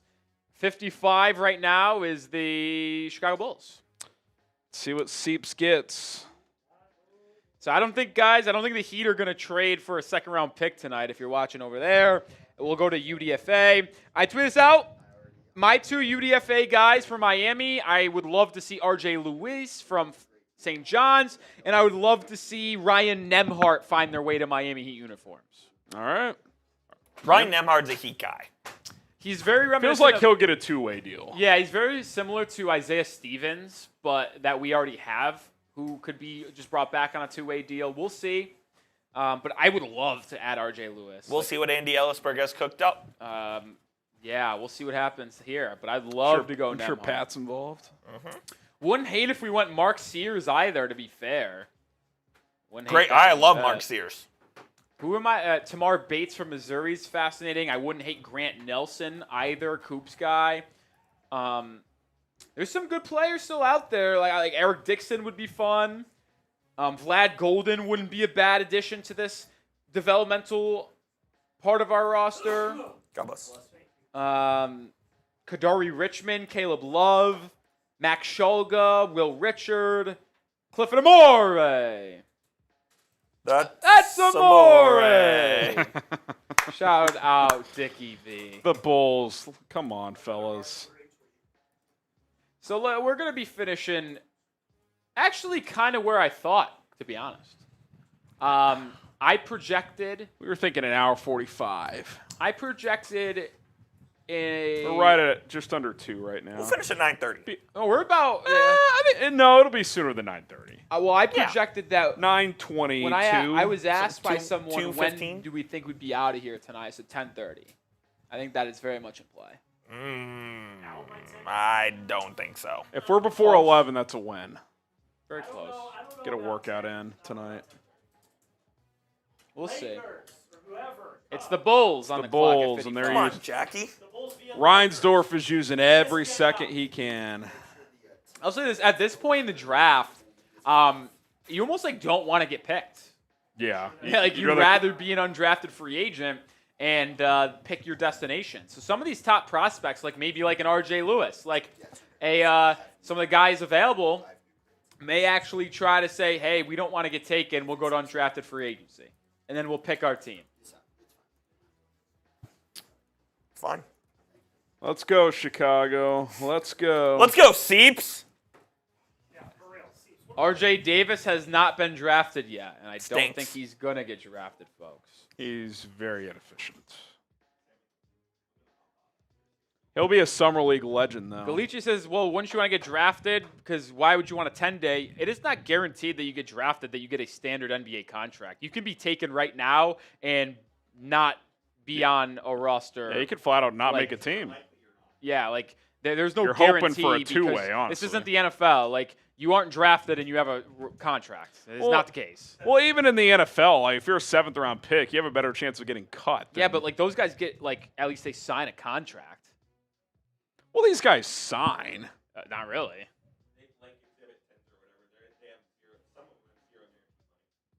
So they don't get paid like even through the summer? Like they literally are playing for free? That's insane. How does that work? So It's just free labor? I would rather be a UDFA because most of these prioritized UDFAs get two ways right off the bat. Yeah, the UDFAs will get 2 ways, and they can also get some guaranteed money as well. Yeah. So it's almost at this point better to be undrafted. So like this guy, Talon Peter, they're going to sign him to what's called like an Exhibit 9, I believe. So he'll play with them in the summer league. this is probably not the best sidebar, but like when LiAngelo plays in the summer league, he plays for free? He's got to be getting some money to play. It's an Exhibit 9 deal, I Yeah. believe There's it's got to called. be some income though. Like you're not playing Exhibit for 10, free. I believe, is for a veteran. I never said they play for free. I just said they don't have contracts to like where they're. So they're just on like some salary. Yeah, like you could be temporary picked right salary. now. You could be picked right now, and there is no guarantee that you will be in that respected team's training camp in the fall. No, I understand that. I'm saying though that there's got to be some level of income until Well, you're I never off said the there team. wasn't. That was Okay. a Cooperstein thing. Okay, I just said that it'd be at this Playing point for rather free. be a UDFA than a draft. It might as well be. So the draft coverage is fully on to the next pick. We're on crack. But the Bulls pick has not been reported yet. I gotta pull Seeps up. Lachlan Ulbrich. Oh, the Australian guy. Yes. Lachlan Aussie. Ulbrich. Aussie. Oi. That was the biggest joke I've ever seen. The pick, Yeah, it's a joke. we didn't even know it happened. No one's reported it. Lachlan Ulbrich, the Australian big man. Adelaide. Yeah, heads to the. Lachlan Ulbrich. He's not even in our system. Well, he is. Yes. I didn't have a top 75 grade. A 6'10" guy that can't shoot. I did not have him in my top 75. Lachlan. Let me see. There's Lock. Played for the Aloha Hawks, though, famously known for being the NBL team that housed LaMelo Ball. And A.J. Johnson. Yep. yes, yeah, there's another one I think too. I don't know. Yeah, I don't Every year know. we get to It this wasn't stage. Giddy, was it? Every year we get to No. this stage of the draft, and I always think, I can't believe the Mavs took fucking Satnam Singh that one. Yeah, to finish his documentary so we can sign DeAndre, who then fucked Didn't us. sign. Lachlan Ulbrich. Not a very good rebounder for his size. Put your Oh, Dylan, come on. wasn't Kai Soto played for the Adelaide 36ers? He played for the Hawks, you said? Yeah, Okay. Aloha Hawks. Aloha Hawks. Seeps goes, he's not even in our system. Well, he is. Yeah, so the thing is, Here's Dilly, the thing is, We have scouting on him. You scouted inside him? outside versatility. not my words. You know what Seeps was? He wasn't what we call patient. At the draft, Well, considering the draft, skipped the pick. He's not in the system of NBA teams. Oh man, who's on the clock, Koopy? This puts, I think, Memphis on the board. Memphis Grizzlies. I feel like they've picked every 4 picks. James K said, I don't know if James is more knowledgeable on the situation. He says, if you're not signed to Summer League and just have a Summer League invite, you don't get paid for that. Yeah, correct. So Coop was correct. Okay, that's not what the initial conversation was, though. Yeah, Like, if you get drafted 57th, you're getting an income. I do think they get an income for Summer You're League. if getting you an draft it. income. The players that are like Summer League invites trying to find any type of way to showcase themselves, I think, go there for free. Coop. They get food, they get housing. Yeah, they might get stipends. They might get but like they're not like paid. $1,500 a game or Yeah. something. They don't Yeah. get paid, but they get like everything comped in terms of living, flying out there, Equipment, and all like that equipment, stuff. stuff like that. Yeah. So Makes sense. that's what I would say. Chatsports.com/NBA jersey. These guys are getting an income. If you want to go represent your new favorite player on your favorite team, Ace Bailey, Cooper Flagg, Con Kneppel, everyone else that got drafted, get your jerseys today. Pre-order them. Some of these, it'll take a little while because they got to finalize jersey numbers and everything. But once that's settled, they'll start printing these out and they'll ship them to you. So order right now. Authentic. I think Con NBA Kneppel's wearing jerseys. number 7. Chatsports.com/NBA. Let's put a guess out there. Who is the first player to sign as an undrafted free agent? Will Mark it Sears. happen before the draft ends? I say yes. It usually does. I'm going RJ Lewis. Mark Sears. I think RJ Lewis is going to get a guarantee, and that's why he's I'll take- undrafted. What about RJ Davis? I'll take Nimhard. I could see Nemhart being one. Or is I that, don't or know does he play the is he wage warring? Like he like tries to get a bidding war? gets like 200,000 guaranteed See or that. whatever.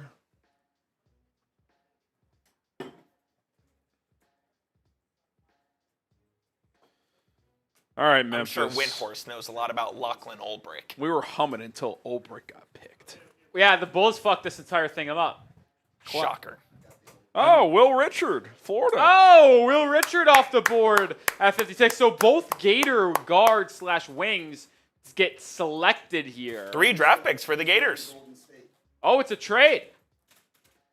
The Warriors are making a rare trade up in the second round to take Will Richard. Ladies and gentlemen, are you kidding Smitty, me? it's time to give shout-outs. So Richard, the piece that helped win a national championship in Gainesville, we saw Clayton get drafted on night 1, Elijah Martin at 39, and now Richard at 56. These were the 3 Gators that were draft eligible. Pretty built prospect here. Good size, good defender. He kind of had a couple bad games down the stretch in that tournament, but ended up still getting the job done.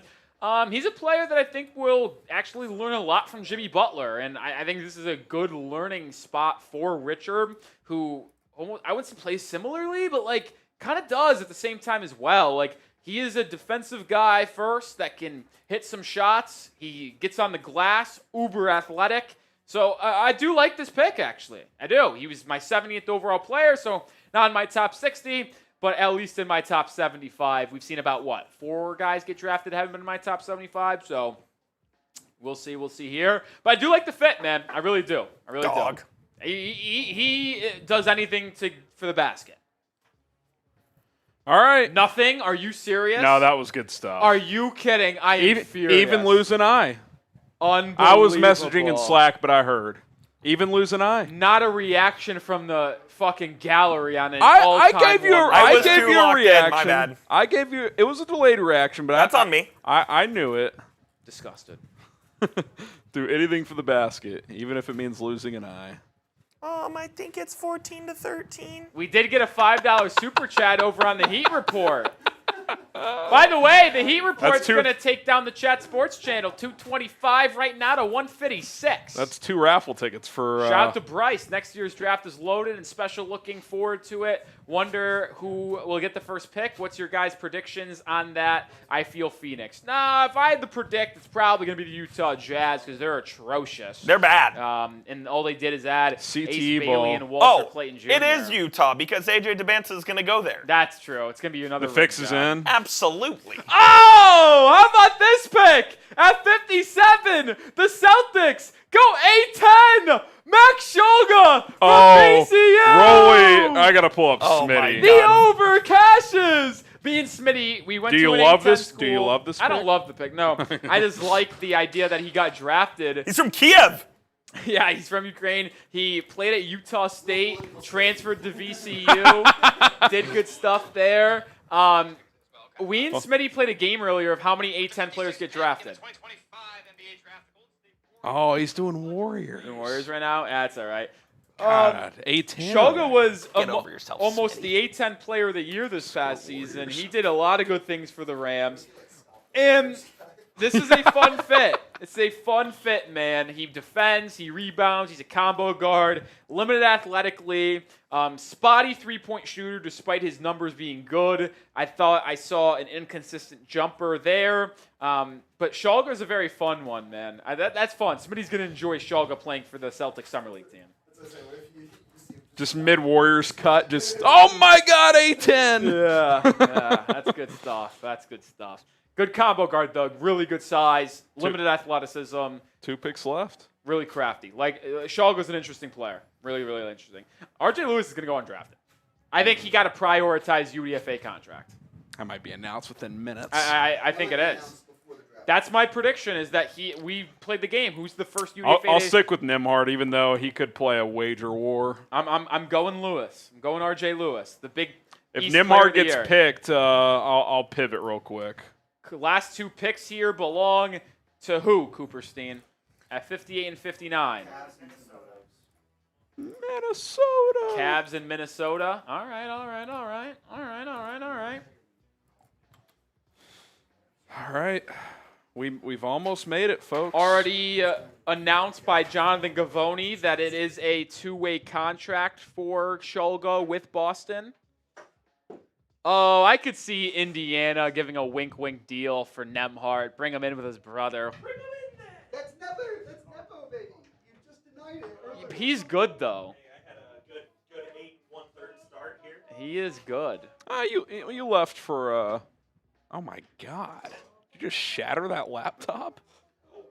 I heard something. That was, I think, Jack sitting Oh. down or something. That sounded like something got snapped in 2. I don't think it was him. Thanks, Coop. Hey, thank you. All right, Thank there you, goes Sports Coop. Shout out to Coop for producing. Really good analysis on Grant Nelson. Good work tonight. Where does Grant Nelson go? Prediction. Is he your first UDFA? No, he your- legit prediction. China. Grant Nelson. Well, will not sign with the- yet. I like that. Like that fit. In 4 years. Last couple picks here, folks. What a draft. We are going to finish by 9:30. Not by much, but we'll finish. We'll finish by 9:30. Not if Silver has anything to say about it. Yeah. If we had 60 picks, it would be very much in doubt. James Case's Pink date to Miami. That'd be sick. I'd be in on that. I'll be in on that. What are you laughing about, Brown? Oh, I didn't say that. That's what they said. My goodness. Why is it taking so long for the 58th and 59th pick of the draft to be announced? What'd you say? Got 58. Sally Union. Who? Yep. Exactly. Who was it? No, like, serious. Who just got picked? Sally Saliu Union. Niang. So does that bring up Mr. Irrelevant?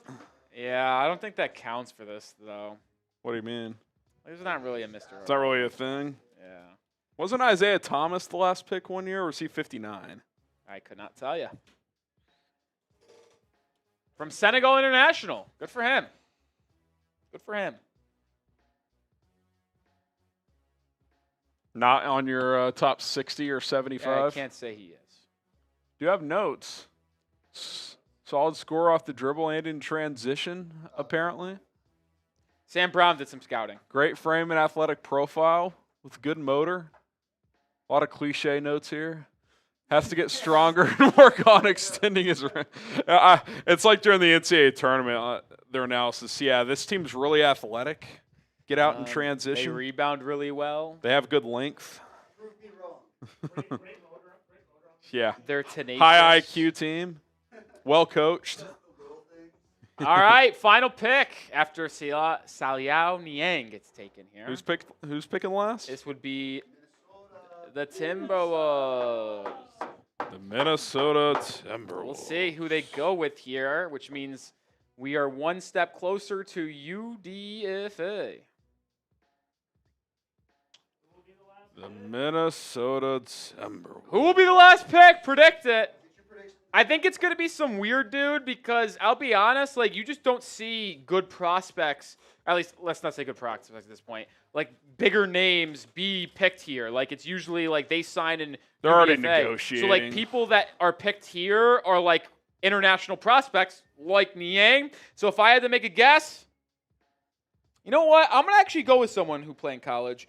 Igor Milicic Jr., the big man from Tennessee, is going to be my prediction. Who's it gonna be?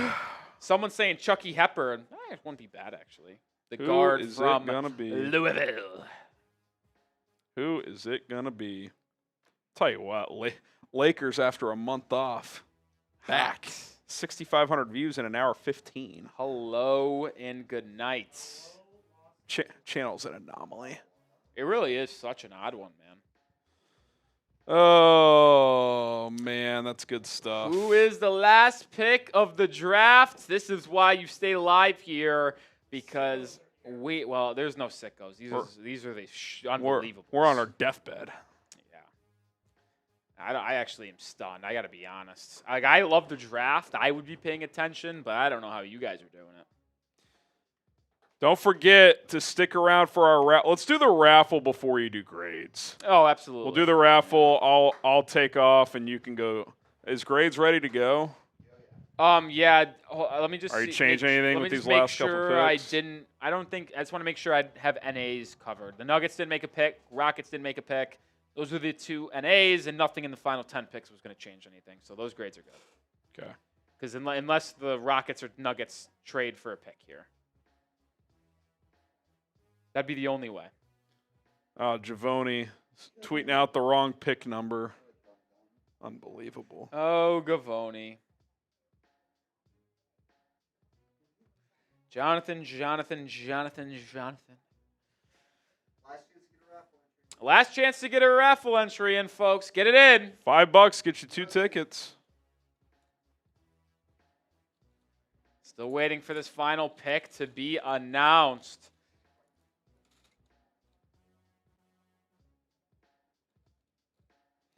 Who is it going to be?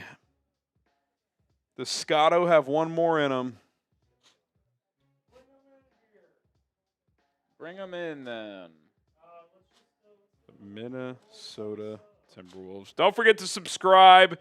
The draft is wrapping up, but Rolly's got his final draft grades. We'll have our undrafted free agent tracker tomorrow, and we will also take a look at the top free agents as free agency starts Monday.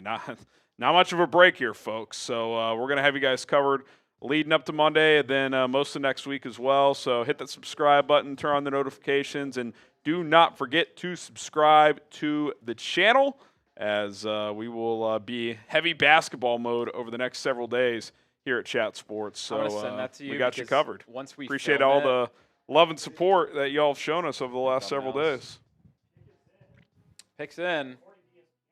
According to ESPN. Probably some long announcement. I'm just send it in there because then because I'll obviously film this and then I'll get heat going. So yeah, 10:30 was ambitious. I think that's possible. We don't have many. I mean, we don't have much cuts to film other than. Aren't they all doing grades? Or does it depend on the team? Well, if it's I guess just Knicks grades, probably well won't. then, like, everyone just films one video out. I think you can get everyone get video out within an Yeah. hour of the draft ending. Yeah. The one that's really got to push is me because I got to do 2. Yeah. Everyone else should be good by 10:30. We'll see though. Unbelievable, by the way. Sad part is the next photo wasn't even good. No, well, that photo's not terrible. It was fine. That's gonna. Yeah.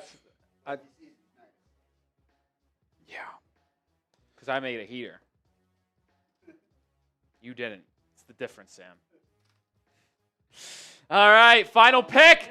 Here we go. We're going to find out live. Mark Tatum This pick is made by the Minnesota Timberwolves. keeping the leaks off Twitter. Oh. Oh my God. Going into pre Jack, I need to hear. Ugh.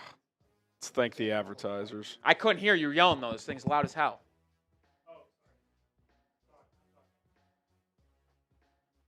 Oh, let's promote the Summer League. Oh, by the way, the first UDFA's in. Why did I not say him? Caleb Love, UDFA.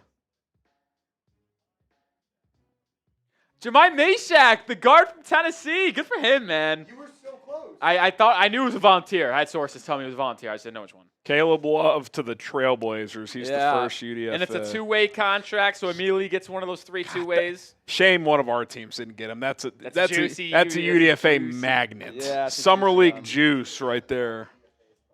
Yeah, absolutely. We'll have a tracker that we'll find. But first UDFA, Caleb Love it is. My prediction was RJ Lewis. His was Ryan Nembhard. Not the case there. Jemai Meshack, the guard from Tennessee, was the pick. Really good defender here. This is what he prides himself at. Long-time Tennessee Volunteer. Spent 4+ seasons there. Just a Scott or Rick Barnes really high motor defensive guy, inconsistent 3-point shot. And that is my quick Cliff Notes breakdown of Jemai Meshack. All right, why don't we do the raffle, and then you can handle grades. That we can. Does that work? That works. No more entries. We're good. So we'll get that raffle ready. Someone is going to win an NBA draft hat. NBA draft hat of their choice. Another UDFA, CJ Huntley, Phoenix Suns. App State's finest. Yeah.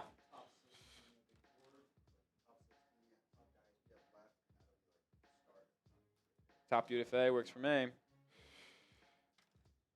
All right. Chucky Hepburn, two-way with the Raptors. We're flying in. They always are. They are flying in. All right, Jack, if you are ready.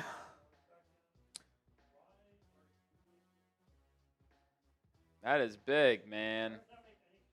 You could just go Rolly solo. It's ACC fine. Depoy, man. Just Good for roll. Chucky.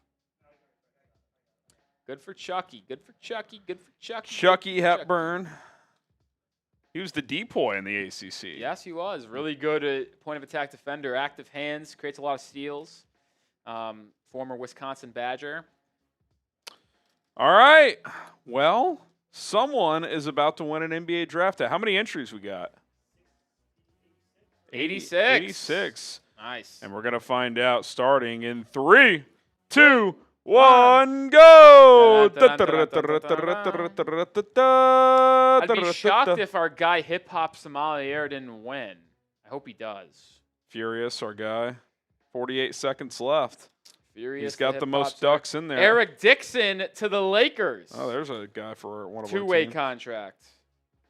Could include that. And are they doing grades? Walmart, Julius Randle. Probably should do grades with how hot that channel is. Yeah, maybe they do that. I don't know. 30 seconds left. I know. I know. Eric Dixon to the Lakers. I feel like an idiot for not saying. Yeah. All right, 20 seconds. Hip Hop Sommelier's in the lead. Is he going to be able to finish it? Well, Juggalotus will take a little lead here. How about 15. Juggy with 12? Juggy still in the lead with 10. Juggy with 8. We got Hip Hop comes Sommelier Hip coming Hop. up, though. Here we got comes top Hip of the Hop. key. Is it going to be? It's going to be. It's going to be. Hip Hop. Furious, the Hip Hop Sommelier. He's a worthy winner. Worthy winner, deserve to win it. Let's the MVP see. has won 2 nights in a row. MVP, you know, like it when it works out that way. Furious, are you still in the live chat?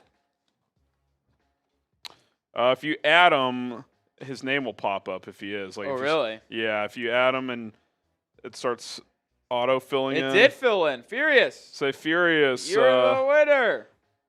Follow Nick. Do you have social media, Furious? Yeah. If you do, give Nick a follow. Give Rolly a follow. Twitter, @Nick_Rohloff. If not, we used an email last night. Do we remember it, Jack? It was just Nick. It was, NBA at Chat Sports. NBA@chatsports.com if you want an email, Furious.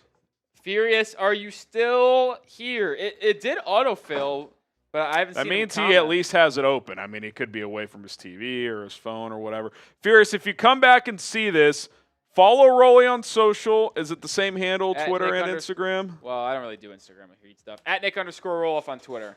And then if you don't have Twitter, email NBA@chatsports.com, and we'll get you settled. We will get you settled. Happy you were able to get a win there, Furious. Shout out to you. All right. Well, I'm going to hop off. This was fun. Rolly is going to take you through his draft grade, so do not go anywhere.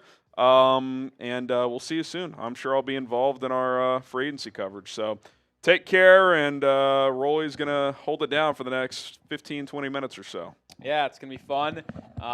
Shout your team and grade it for me. We're going to do this live, and then we'll close it out there. Appreciate Harrison for the coverage here.